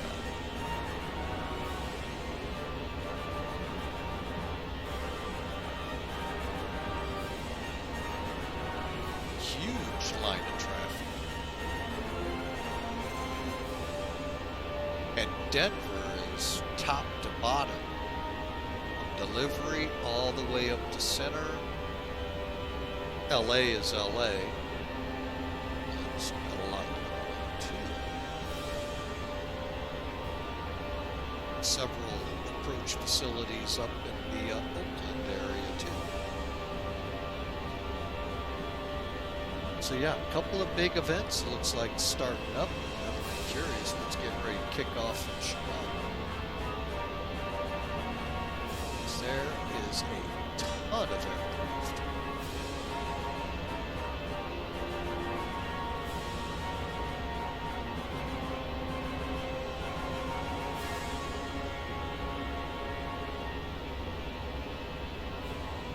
Nothing looks coordinated though, so I don't know.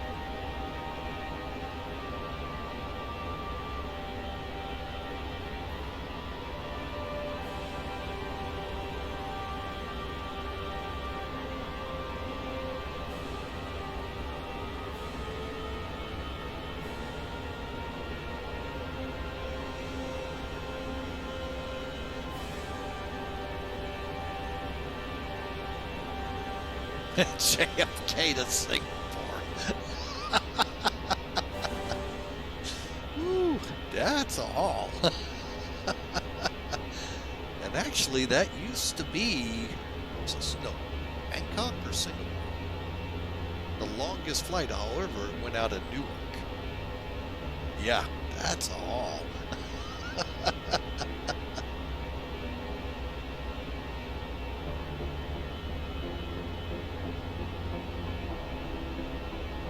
Nope, I could do it. I don't know if I could do that on stream. That'd be a tough one. That's almost 15 to 18 hours of flying.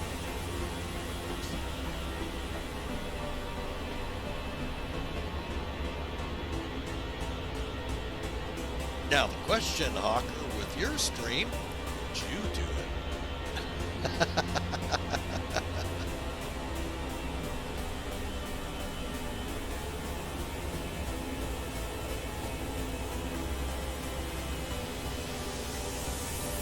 Weekend subathon, exactly.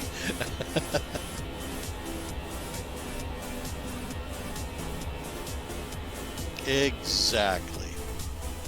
That's what it would take. No, it shouldn't. I'd have to check. I don't think the A330 can fly it.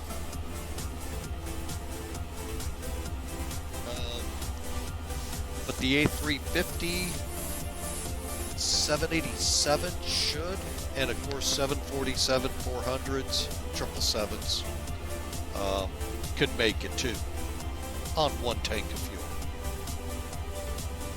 I don't think the 747-200 would make it. I think that would have to require a fuel stop.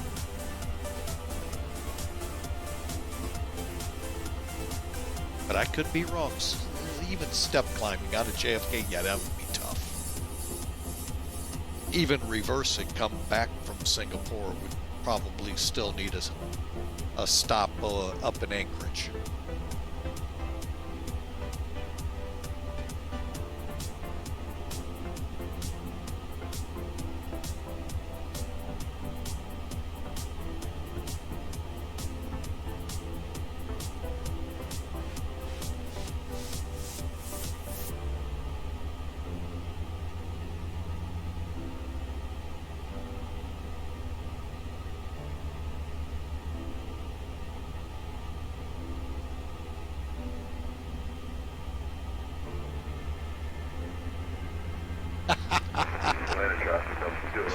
That would be, yeah, when Flight Factor does put the 787 out there.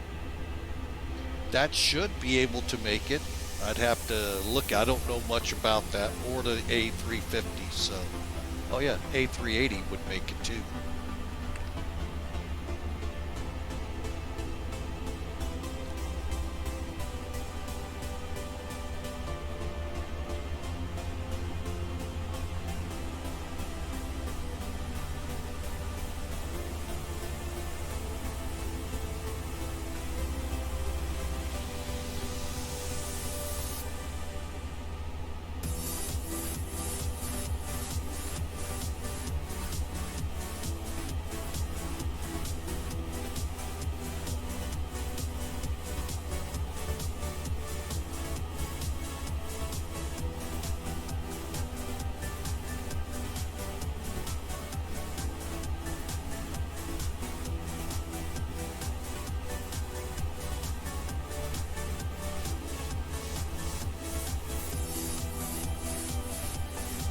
And folks, I will be right back. Need to get a refill on the coffee.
Traffic Delta 1873. We'll be taxiing Mag and Alpha 10 to the gate.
All right, folks. Back with you there, sorry. All right, we are 45-ish minutes out.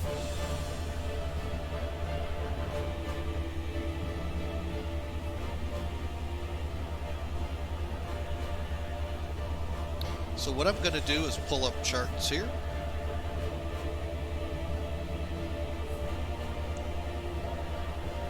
Get us centered in on the plane. All right, so let's talk the approach again. We're going to be coming in Centralia 2. Okay, so the Centralia 2 arrival, and that is, again, folks, let me stress what I was stressing on the ground before takeoff. Digi driver raiders, you missed this. I am one that, firmly keeps things up to date. When you do this update for the Airbus, likewise for the 767, or anything, you got to update your RNAC in it, because they usually revert back. This one did. So, and it's a little tricky, so, if you know how to do all of that with your NavGraph updater, piece of cake, I got to fix mine somehow. So, that said, that's why we didn't fly the departure we were planned out, because I didn't have the transition. Alright, that's why stay up to date, you'll get that. Especially with the sim brief integration, it helps. Alright, so to the arrival. Centralia 2's been around for a while. We're going to come over Centralia for runway 32 right. Tracks 267 to Haviz, then 284 to Eichel. Eichel is 7,000 feet. It's a hard altitude, folks. You'll probably just continue your descent to Dutmai. And then from there, we take radar vectors to Eknok and in on the ILS. We'll get to that in a minute. So ATIS is 128.7. I don't know what setting I need to change in either X-Pilot or the sim for the ATIS to actually come out, and I'm working on that. One day it'll work. Airport is 459 feet, and here's the requirements for it. You got to be RNAV. Now there is a transition for the 3-2 left approach that comes straight off of Centralia if you're not in like the 747-200, 727s, those kind of aircraft that don't have RNAV. DME, IRU, all of that good stuff has to be here. Okay, so that gets you on towards the final approach. Okay, so now let's switch over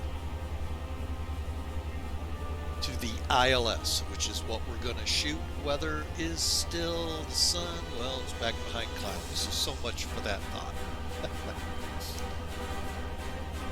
And here's that transition from Centralia I talked about. However, we're coming down 275 to Eknok, and then on the ILS.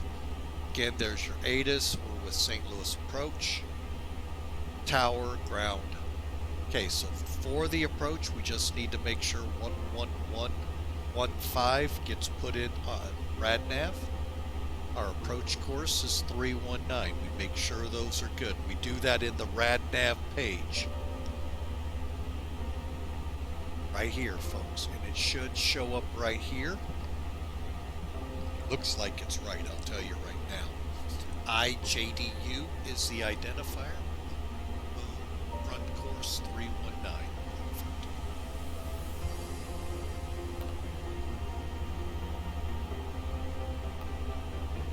Stand by, we'll switch things around. Only because I like to see 230 miles out of top of descent. Alright, then GUI, identified both by an NDB and fix, is 2,043 feet. We should be on glide slope as well as at 2043.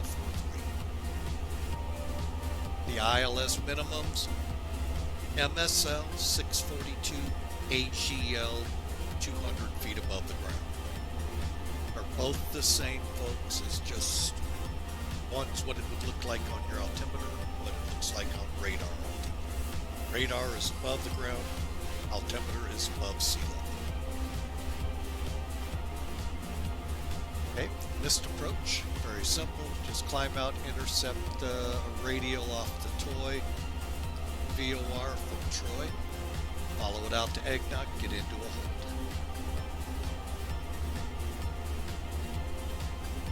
Alright, again, Eggnog 319 down the slope.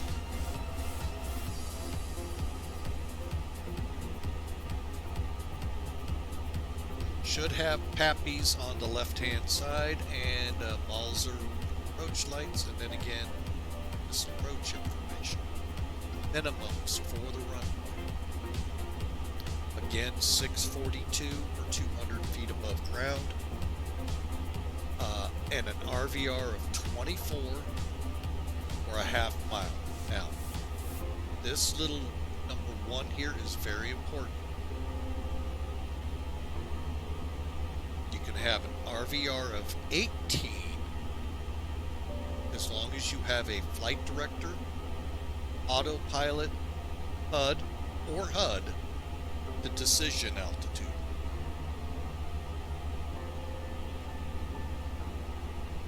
So we have low visibility days. We can get down to 18 on that side so long as we have one of those pieces of equipment. And we're still legal. So there you have it, folks, with the charts.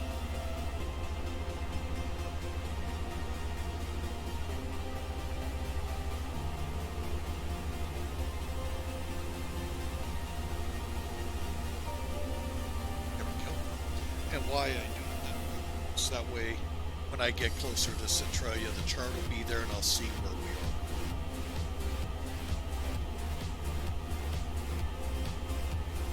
are. Alright.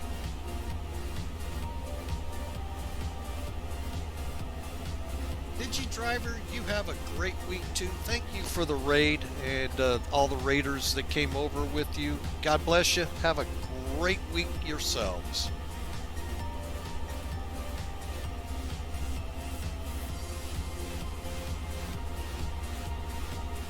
Okay, Nashville's only 112 miles ahead of us.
All right, now speeds. Pretty much, I go by what the airplane's going to tell me.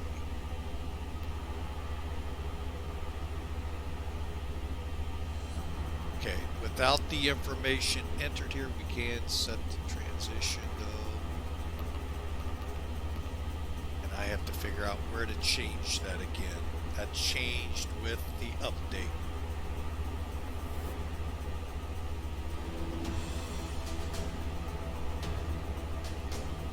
Okay, so we're looking at 127 with no information in there. Okay, we got 196 to go, so I am going to kind of sit back, let you all relax. Hey, why don't you find a plane? Head on up here with me, folks. St. Louis approach center are ready for you. I am going to just kind of get some other things set up here and see if I can find keyboard.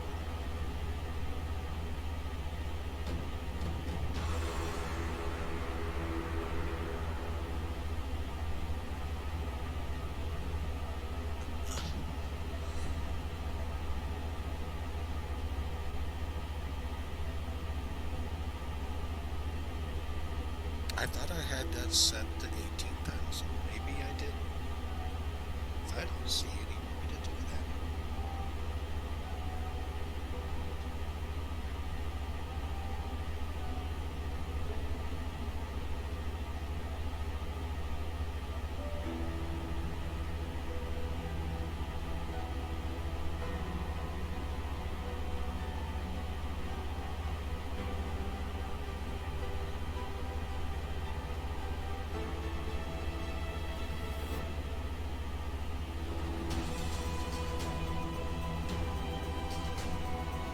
Alright, well, we're not going to worry. Like I said, we're just going to get the plane in there and for the best. See you in a few minutes.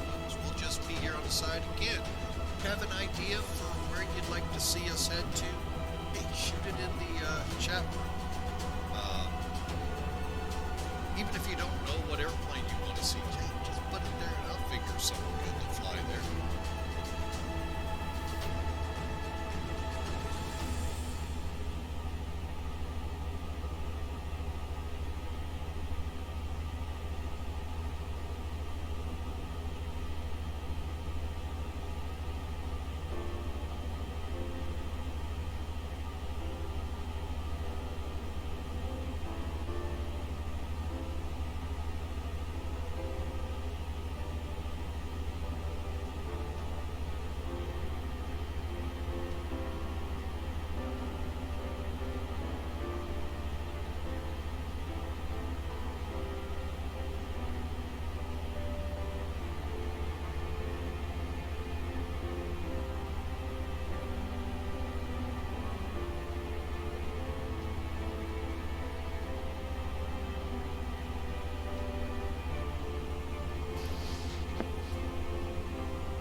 Alright, folks, let's take a look in here, see how close we've gotten in.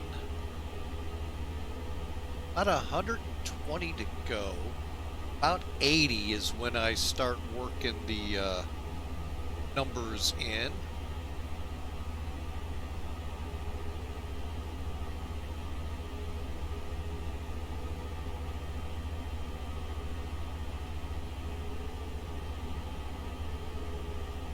Alright, well, let me pull my checklist back up again.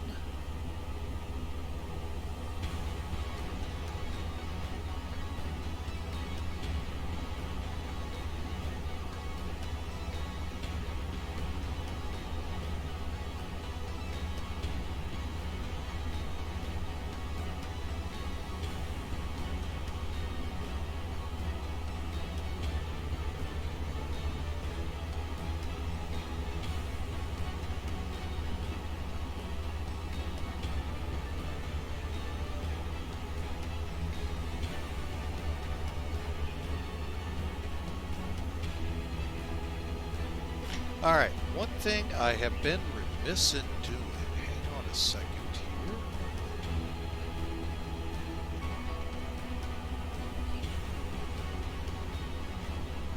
Is balancing my tanks.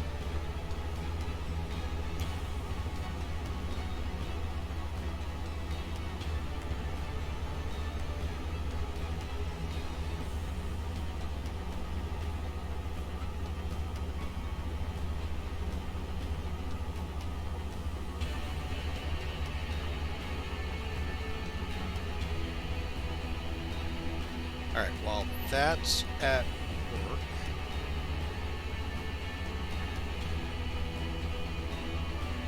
let's see, it's coming down fast. Nope, okay. Alright, we're gonna go do a system check here real quick.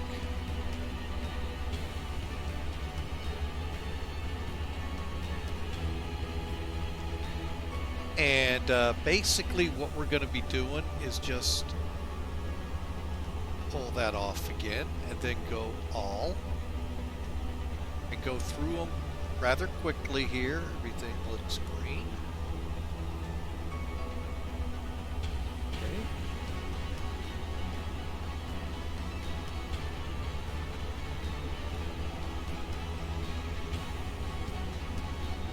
APU is off. Alright, here is the cabin, and real quick, for those of us like me who are not centigrade savvy, we're right around 75, 74 degrees in the cabin. I'm okay with that. And then our slides are good. Oh wait, let me go back to that one. The big thing we look at though is right here, 1620. That's the air tanks in the cockpit, not the cabin, the cockpit. What they're, in case we do a rapid descent, we put our face mask on, it's that air, not the air that the cabin would breathe when the masks drop. That's a air generation system that works for those. There's our wheels, they're covered, that looks good, and system status, normal, cleared, back to fuel.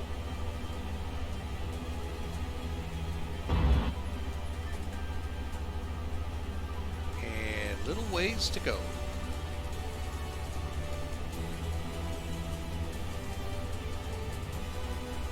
So we're just getting our tanks balanced, and that's just make it a little easier. I should have done this at top of climb, but oh well. Try and get it done before top of descent.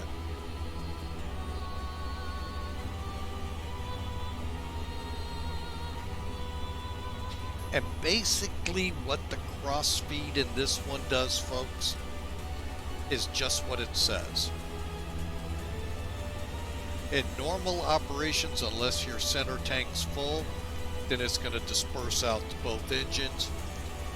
Once you get to a certain point, then the left side takes care of the left engine, the right side takes care of. Now, when we need to balance like we're doing, cross feed comes on. So again, both engines feeding each other, or both tanks, sides feeding each engine. Turn the pumps off on one, that one side is feeding both engines.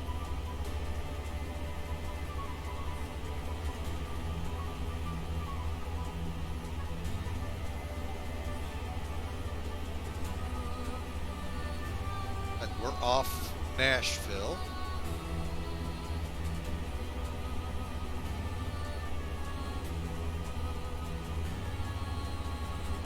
Okay, we're only about readied here because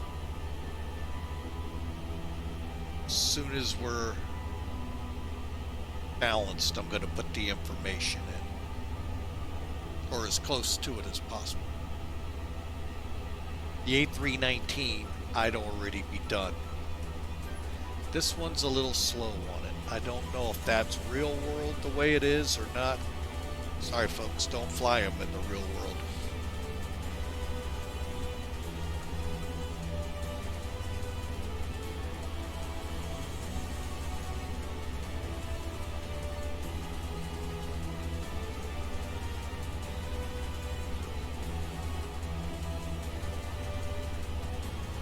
Okay, we only got 30 more to go, so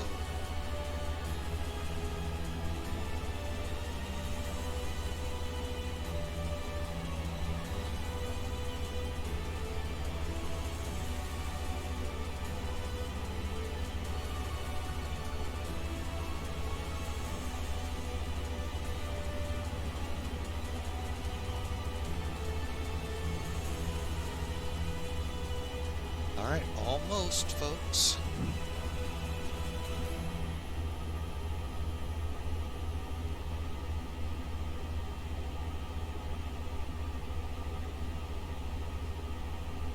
All right, here we go.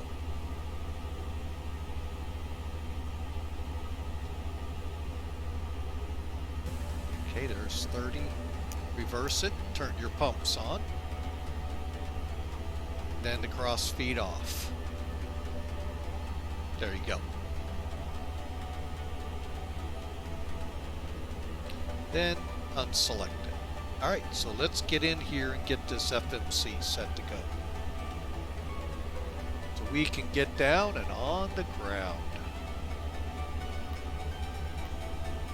Okay, current QNH. In this case, altimeter setting 2987. And yes, you on an altimeter setting have to use the dot. Temperature is it 4? It is 4. Positive. Winds now 310 at 4.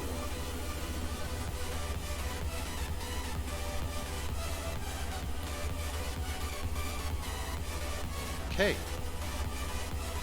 And finally, which one do we want to use? We're going to go MDA, so we'll go with the 642.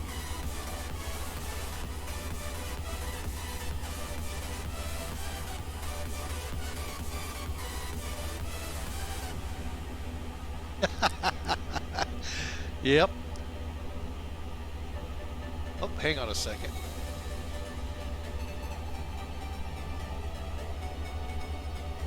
All right, so I got that set back. All right, so again, folks, we're looking at 127 for landing speed, 132 for approach. All right, let me get back here. I saw you, Hawker, typing away there.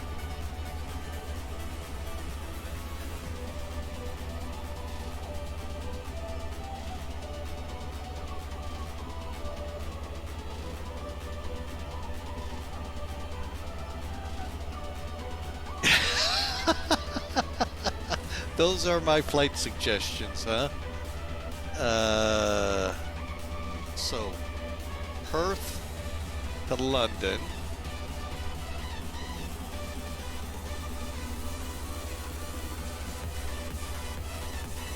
Melbourne to Dallas. I didn't know that one actually was out there. Auckland to New York.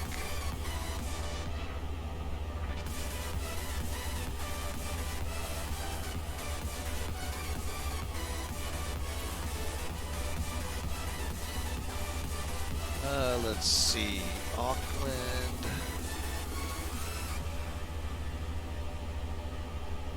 Wow. Yeah, those have to be the longest, and I know you had one prior, Singapore to Newark, 18 hours flying time, folks. And they're not short ones.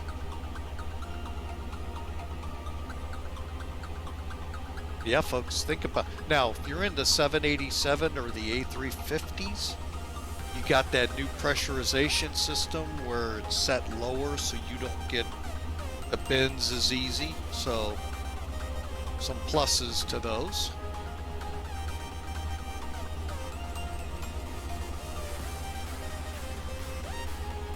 Okay, 45 miles. All right.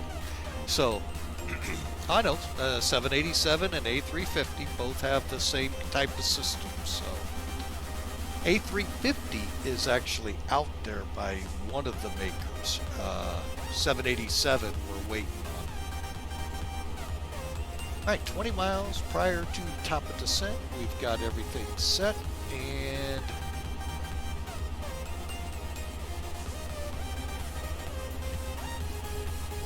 I thought they went lower to make it easier on you, not higher. I don't know though. You're the only one I know of, Hawker, that's been on one of those type planes.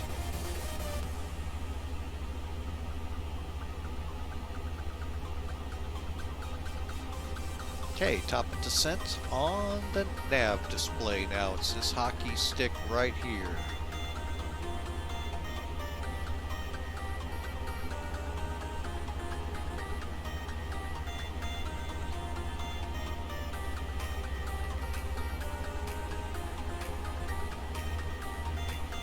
Okay, E&L, Jin, we're set there, good.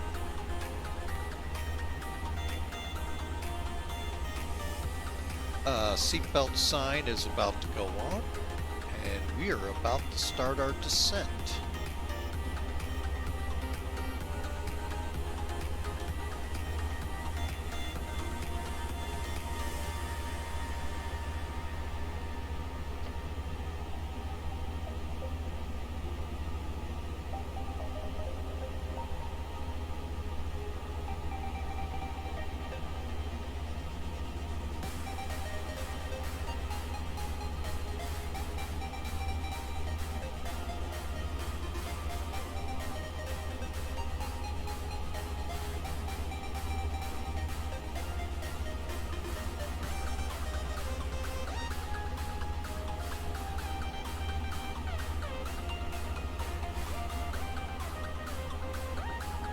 Okay, we are going to be heading down to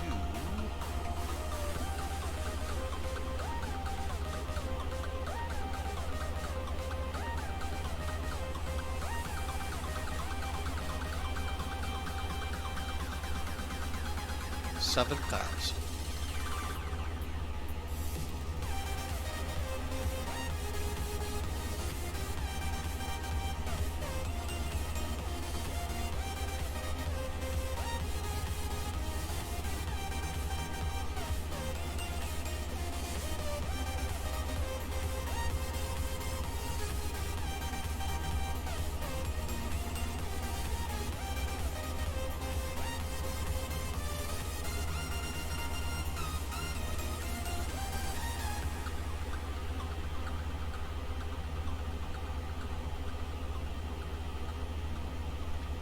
Down we go.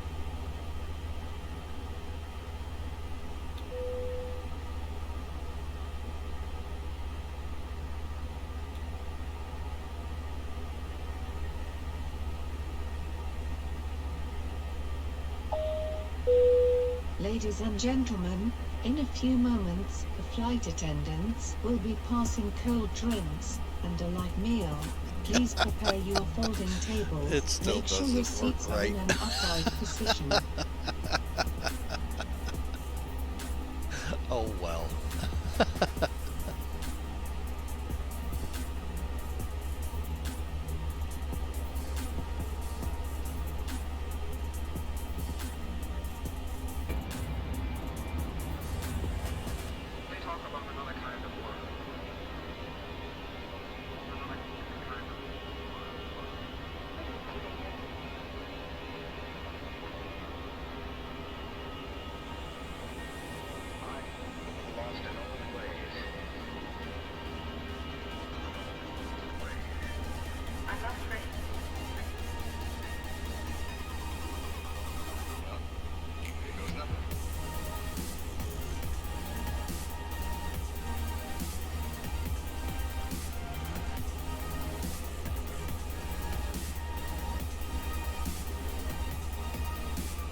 FedEx 3750, clear at Kilo Delta 66 Alpha.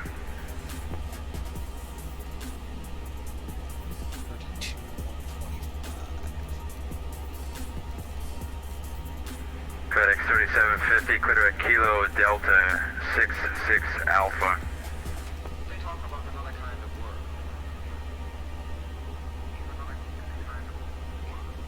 Southwest 1590, this is, I'm flight level 370, headed to Chicago Head. South 1590, Kansas City radar counting.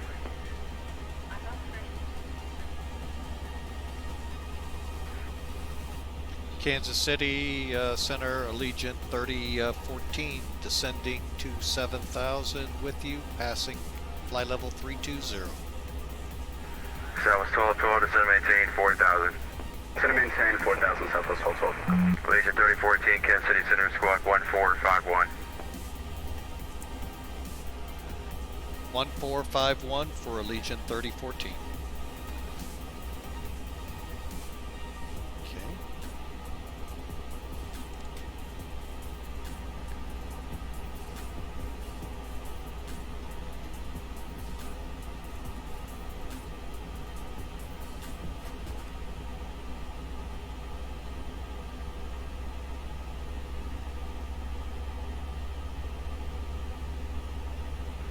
Allegiant 3014, just want to confirm the squawk code is 1451. Your radar contact about 20 miles southwest of Pocket City VOR. Descend maintain flight level 240.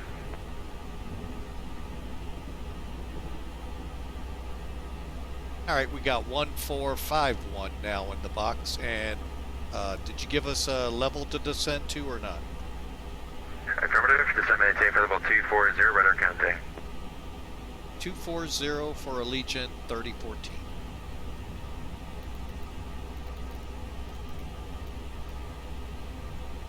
Southwest 1212, carry left heading 270. 270 for 1212. Affirmative. 270, Southwest 1212. Experience 234, Wichita altimeter is 290, runway 1 left, taxi via Charlie, Delta, cross runway 14.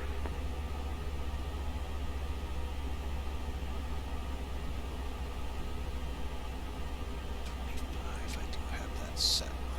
Yes, is it 32? Okay. All right. And what I'm doing, folks, is getting. CWA 201, the Indianapolis Center closed, change to advisor approved. Good day. Flight advisor will see TWA 801 heavy. Southwest 1212, descend maintain 3000. Maintain 3000, Southwest 1212. Number 501, Charlie Delta, radar contact loss. Gateway 88, contact Chicago Center 120.12, good day. Over to Chicago Center, have a great day, thanks for the time. I just wanted to get you to read back on the frequency, contact Chicago 120.12. 120.12 for 88. All right, folks, we are closing in.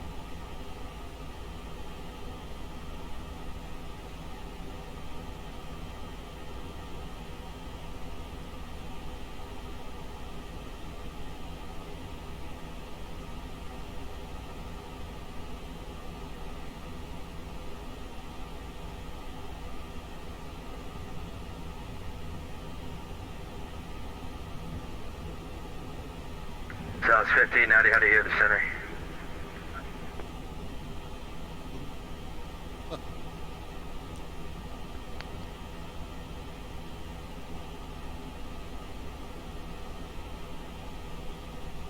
South 12 over to speed of 180.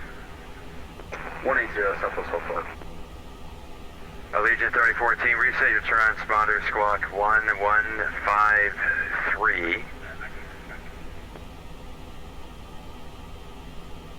Okay, we'll reset to 1153, Allegiant 3014.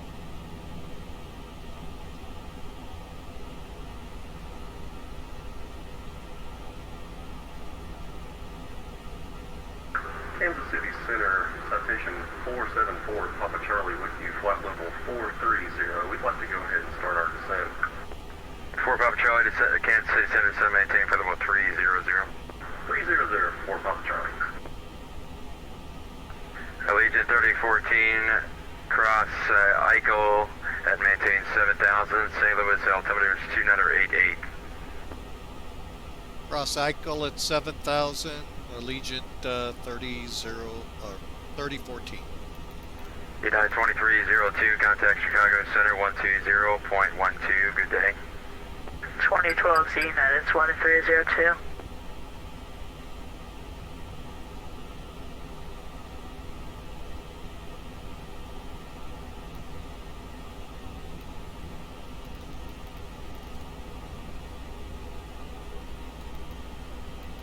Southwest 1212, turn right heading 340, intercept the 1 right localizer.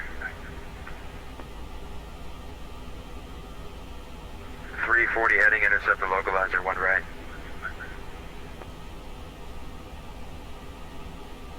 Lufthansa 440, you're leaving my airspace, moderate advisory frequency 122.8 a day. Lufthansa 440, come, ciao, ciao. WestJet 2285, you're leaving my airspace, Minneapolis Center is closed, moderate advisory frequency 122.8 a day. Over advisory, WestJet 2285, have a good day. Alright, FedEx sorry. 3750, Kansas City.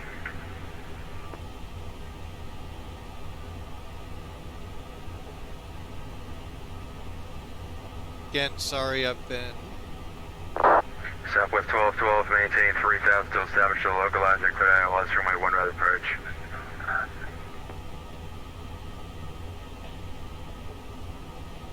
FedEx 3750, Kansas City Center.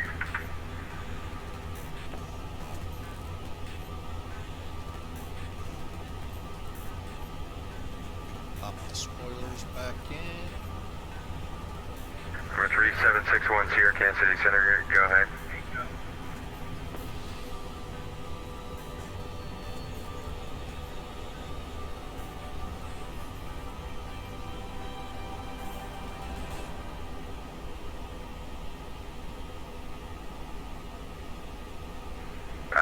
That airport is uncontrolled, sir. It's going to be on advisory frequency. If you want to call me airborne off the airport for flight follow, you can just contact this frequency airborne.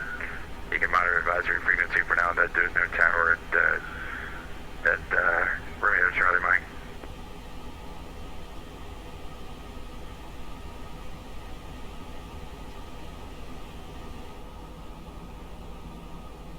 Skyhaven CTAP frequency is 123.0, but for VATSIM purposes you use 122.8. FedEx 3750, Minneapolis Center closed, frequency change approved.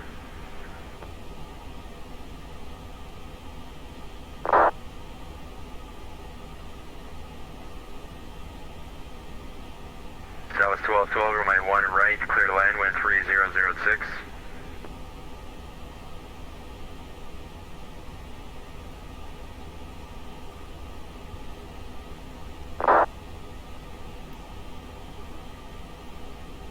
Delta 2256, Kansas City Center, good evening, runway 1 right, taxi via Charlie Foxtrot, cross runway 27.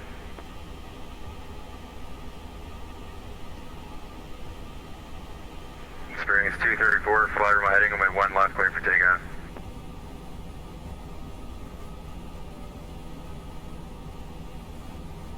For 4 Papa Charlie, descend maintain for level 240. So maintain 240, 4 Papa Charlie.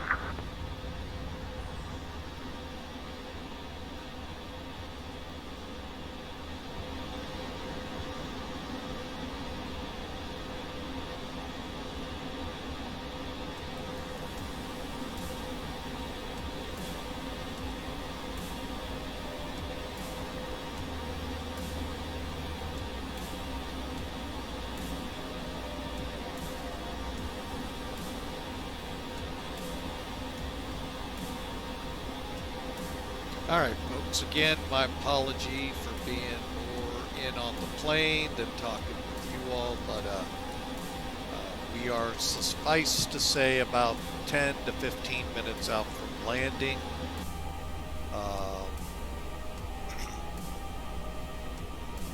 Legion 3014, contact St. Louis approach 132.12 today. Legion 3014 copies, approach 32.12. Have a great day. Yeah.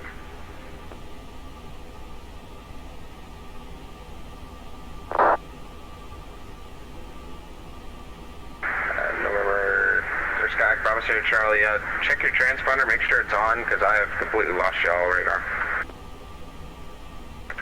Yeah, transponder's on out mode, squawking 4674, I'm not sure why, Bravo City Charlie.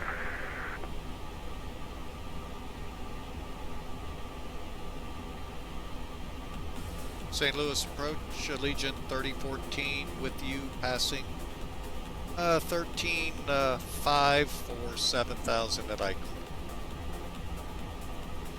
Legion 3014, St. Louis approach, Roger. Scott altimeter 2987, expect ILS 32 right. 32 right ILS for Legion 3014.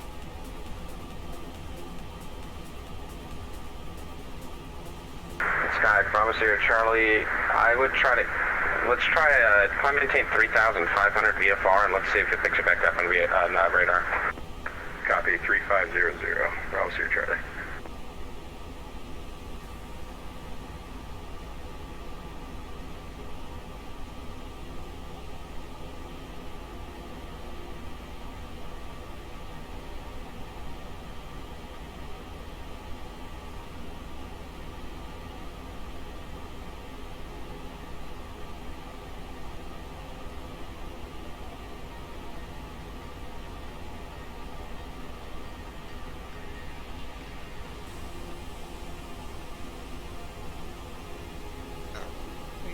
See if it's gonna slow like And this. Sky, Bravo Sierra Charlie, let me know when you reach 3,500. Copy, Bravo Sierra Charlie.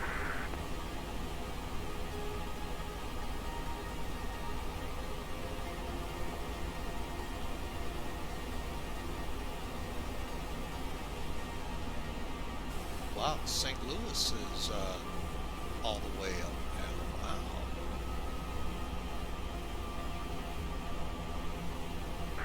November 6-7, Bravo Sierra Charlie at 3,500 feet.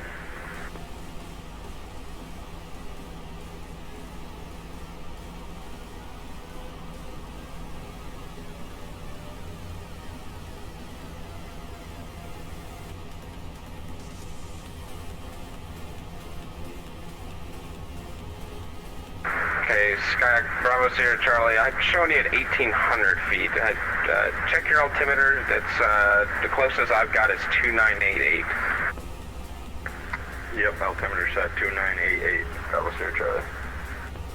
St. Louis departure, Southwest 1168, passing 3.2 for 5. That was 1168, St. Louis departure radar contact, climb maintain 15,000. Up to 15,000 for Southwest 1168. Legion 3014 cross Dumpty at 7,000. Cross dump my at 7,000 for Legion 3014.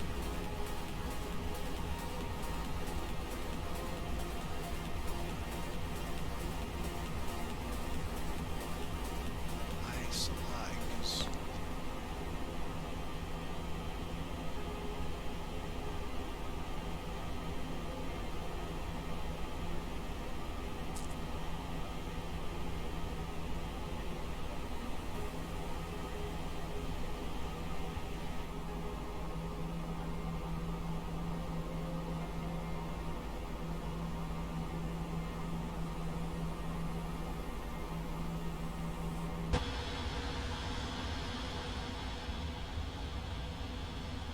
Southwest 1168, kind of the center 125725. Goodbye.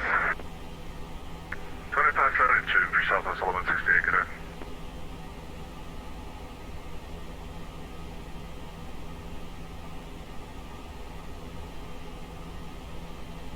St. Louis, Department United 2303 with you, passing 3,000 for 5,000.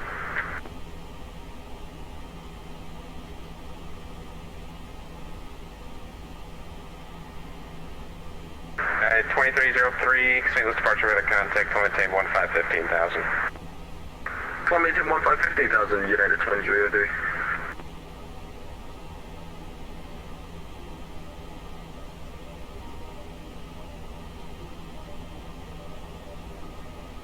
Agent 340, depart Dumpty, heading 200. Come off Dumpty 200 for Legion 3014.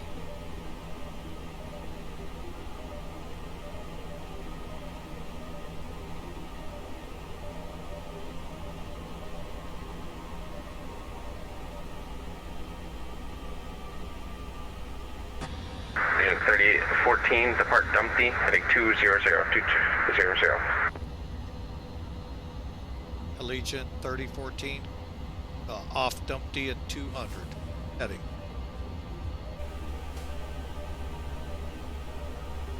Agent 3014, continue descent, descend maintain 5,000. That's not what you just gave me. Legion 3014 down to 5,000.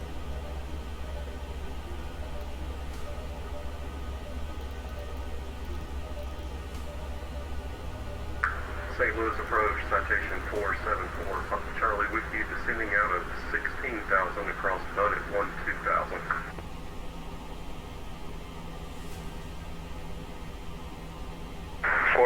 Papa Charlie, St. Louis approach, the Spirit altimeter 2988.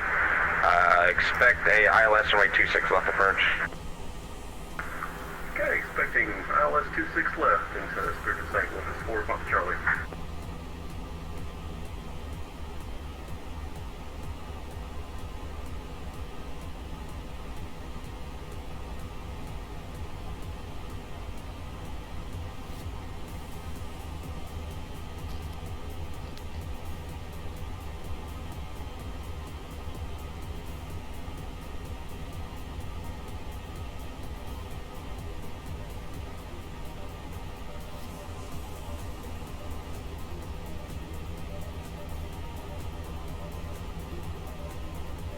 Actually, number 474 Papa Charlie, let's do this. Expect runway 26 left RNAV from Cardinal VOR. 26 left, RNAV from Cardinal VOR. No problem, 4 Papa Charlie.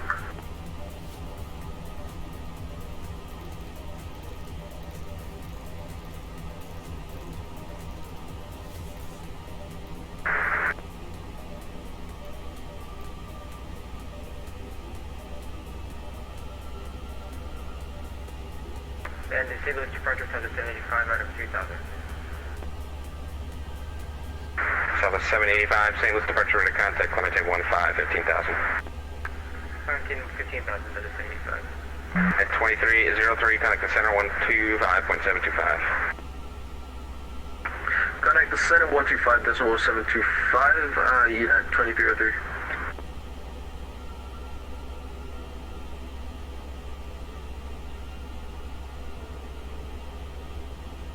Legion 3014, descend and maintain 2,400.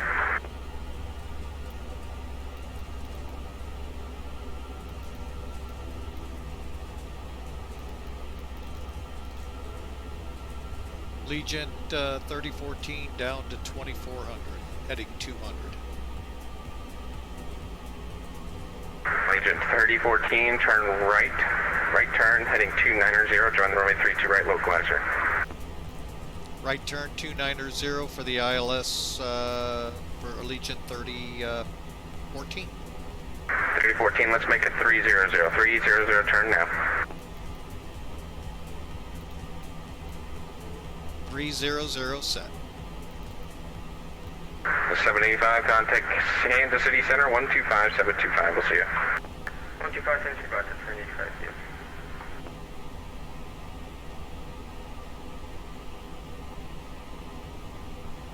I think that 200, folks, was a little ambitious.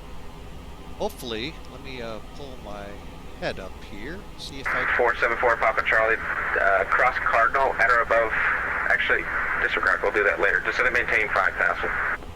Down to 5,000, full Papa Charlie. 2,500.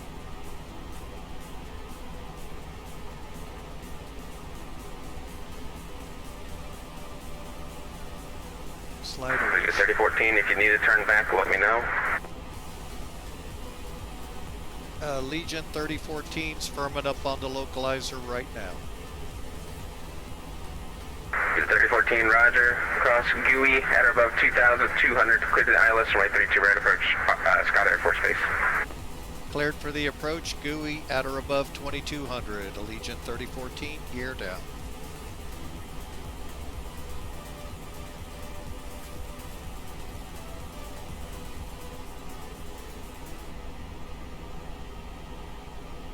Allegiant 3014, runway 32 right, clear to land. The wind at Scott is 310 at 6. Cleared to land, 32 right, Allegiant 3014.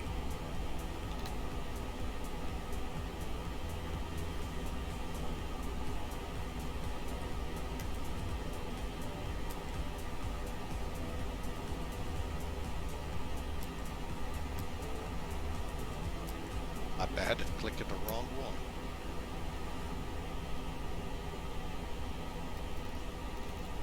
Bravo Sierra Charlie, dropped off radar again. I need you to be at 3,500 for radar. Copy, I'm at 3500 right now. I looked on SkyVector and it was saying there was 2 different planes for me, so I want to clarify that my location right now is about 2 miles east of the Dixie waypoint, right above the river, Bravo Sierra Charlie. Scott, Bravo Sierra Charlie, I completely lost you on radar, so I have no clue where you're at, and I'm showing on VATSIM you're at 1,700 feet, so you need to check your sim and your client and make sure there's something not going on there. Yeah, it must just be something going on. Just cancel flight following on Bravo Sierra Charlie. Bravo Sierra Charlie, flight following canceled. Radio service terminated, squawk maintained VFR. Have a good night. You too, thanks. Bravo Sierra Charlie.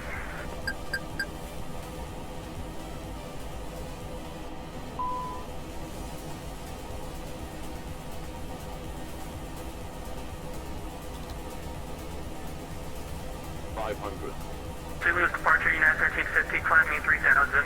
At 1350, St. Louis departure, radar contact, maintain 15,000. He landed. 15,000, 1350.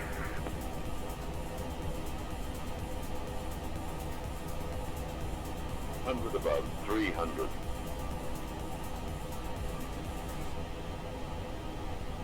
Minimum 200.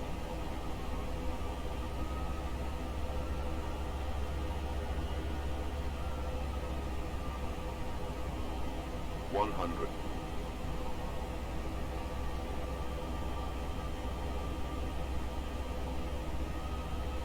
50, 40, 30, 20, retard, 5.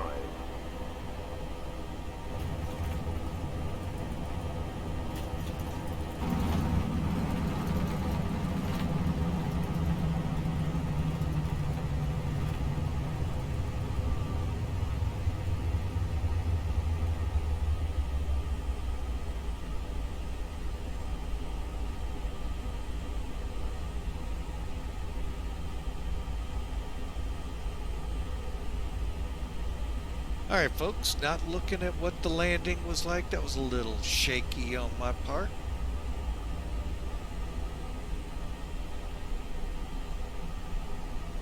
At 3014, right turn off the runway and kilo to the ramp. Have a good night. Legion 3014 off at Kilo 3. Taxi to the ramp. Thanks for the ATC.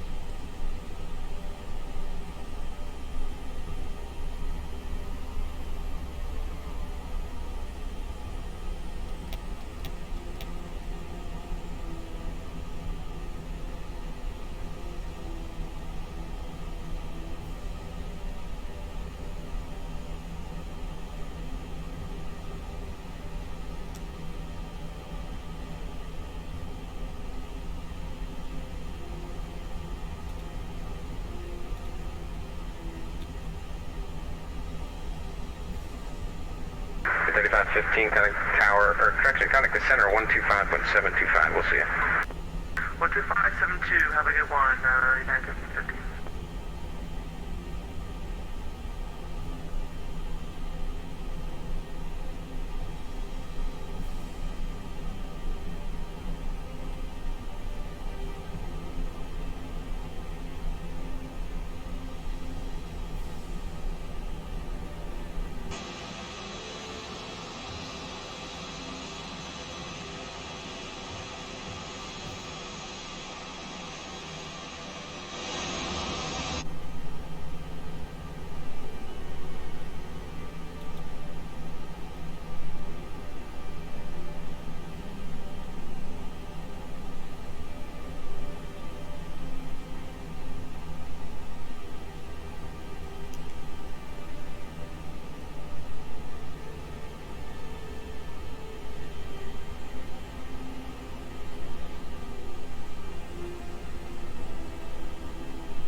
Four 474 Papa Charlie cross Cardinal at or above 4,000. Cleared the RNAV, runway 26 left approach Spirit Airport.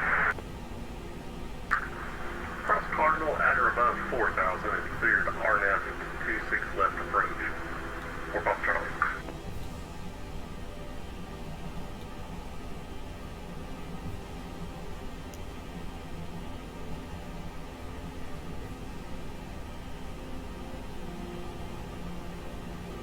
I think I got everything taken care of here, folks.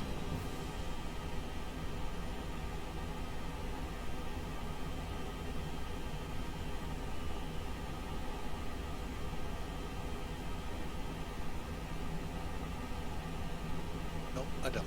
One thing left.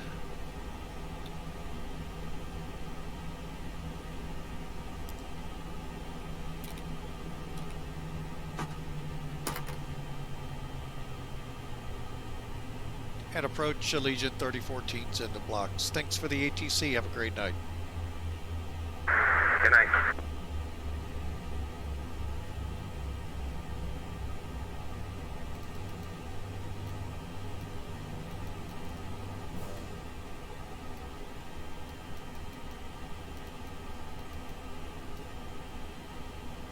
Alright, we're off there, freak. And we are in the blocks. Let's see here.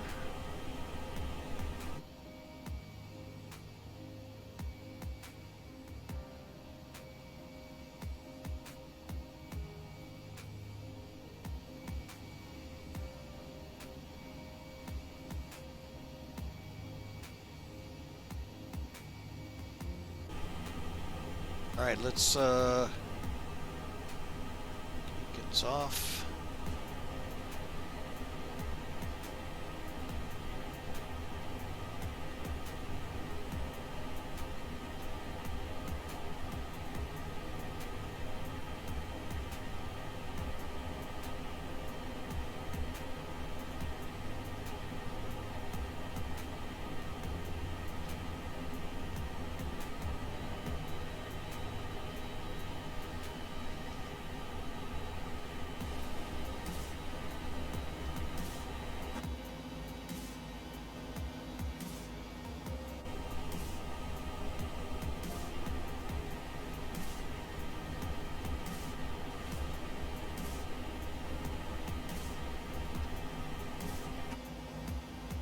Ah, the stairs are still there.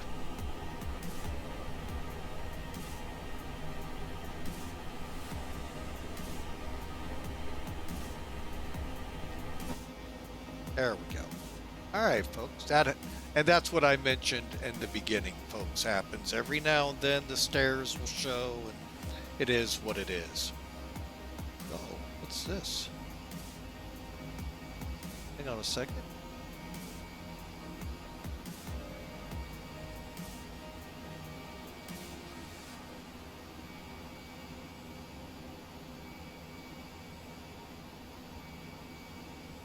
All right, so let's take a look here and see what we did. Maybe. Huh. Here we go again.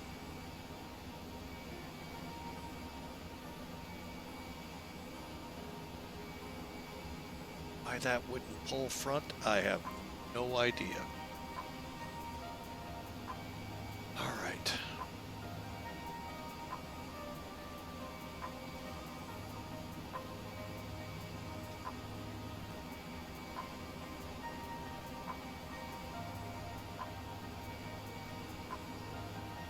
Well, now I do know.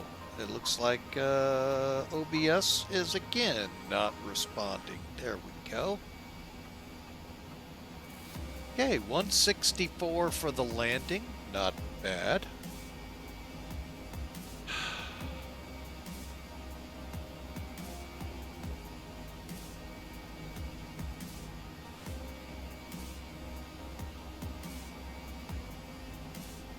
Yeah, we're gonna have to figure out what's causing it. I don't know if it's the aircraft itself or what. We're gonna be trying to pull up some toolkit here. Let's see if that helps any.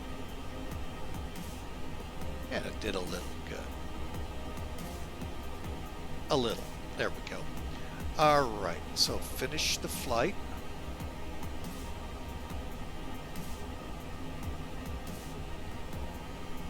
And let's pull up the flight itself. View the details. Alright, landing speed slow. I can already tell that. Kind of thought it was. I was close, shocked we weren't getting a stall warning. Alright, so 10,000 foot runway. We landed 2,000, almost 2,100 feet down. Not bad. Really thought I was going to be a lot further than that. 9 feet to the right of the center line, so that's good. And 116 knot landing speed when we should have been around 125, 27. You know, is what it is. So overall, folks, a good landing.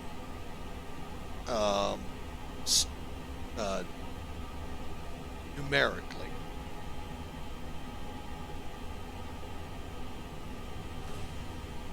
Now we're just waiting on OBS. There we go. All right, so let's button the plane back up.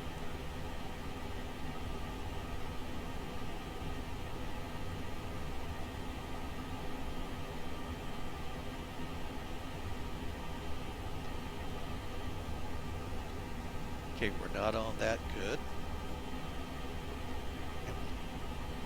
Take these two off. Just take a quick look at the airplane real quick. Okay, chocks are out, doors closed. All right, what we're gonna try, this I haven't done yet. We're gonna try and relive the landing at least. So come up here to flight, toggle. Oops, forgot to turn them off. Okay, and let's clear that. Come on, get off the screen. Thank you.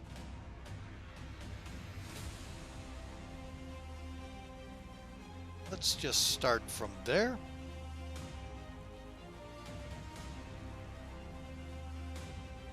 And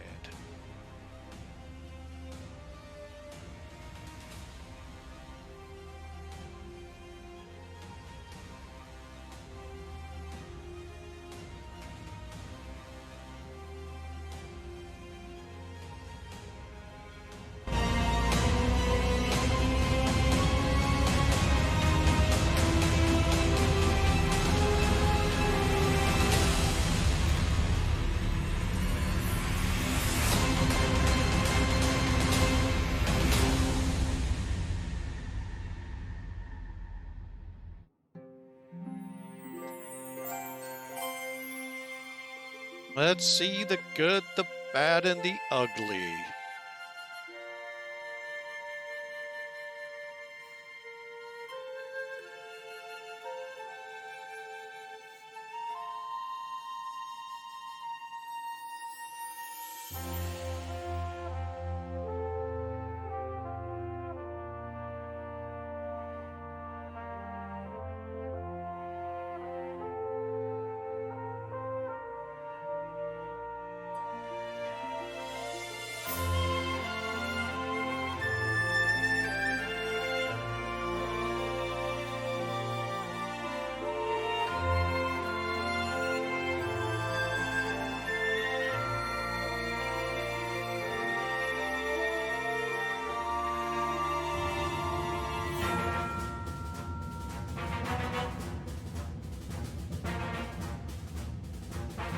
Well, had I landed where I was supposed to, I might have made Kilo 4.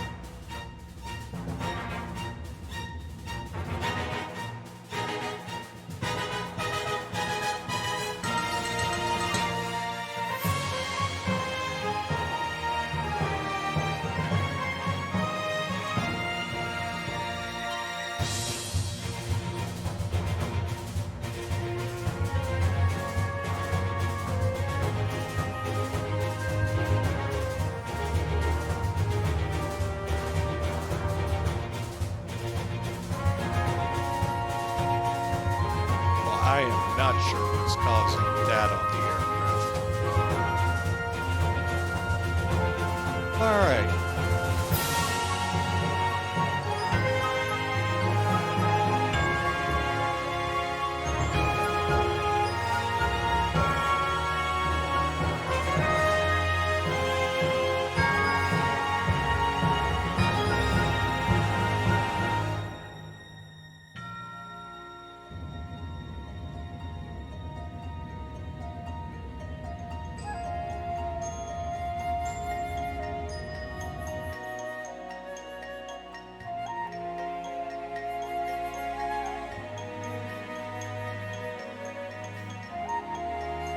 See how this side looks where a hawker would be sitting.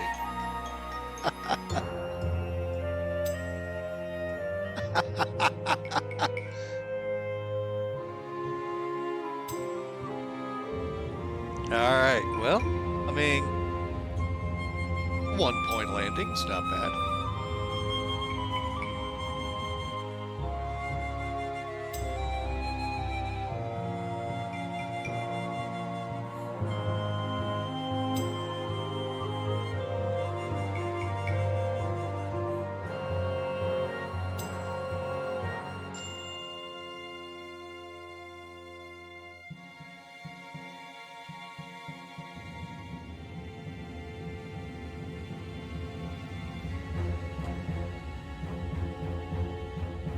Well, folks, you know what? Overall, not a bad landing. I mean, we're walking away from it, so...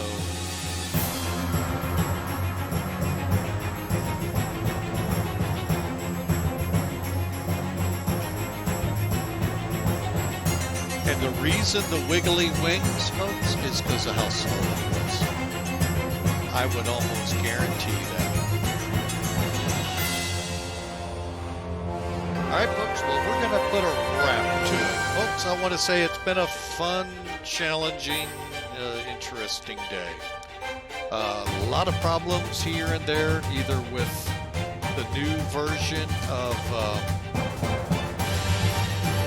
the flight factor. Let's see if I can. Yeah, we'll turn it down like that. Either the new version of the flight factor here, or who knows?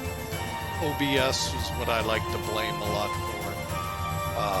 So folks, I hope you all have a grand day. Keep in mind the verse of the day, when they bring you before the synagogues and the rulers and the authorities, don't be anxious about how you should defend yourself or what you should say, for the Holy Spirit will teach you in that very hour what you ought to say. Meaning, folks, when you're challenged by people, don't fret, don't worry.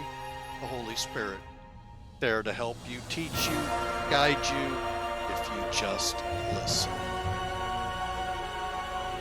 Folks, you all have a great week. We're going to be back at it Tuesday. I don't know yet what flight we'll fly, but we'll fly something, of course, but that'll be Tuesday. God bless you all. I hope you all have a really great week, and we'll see you Tuesday.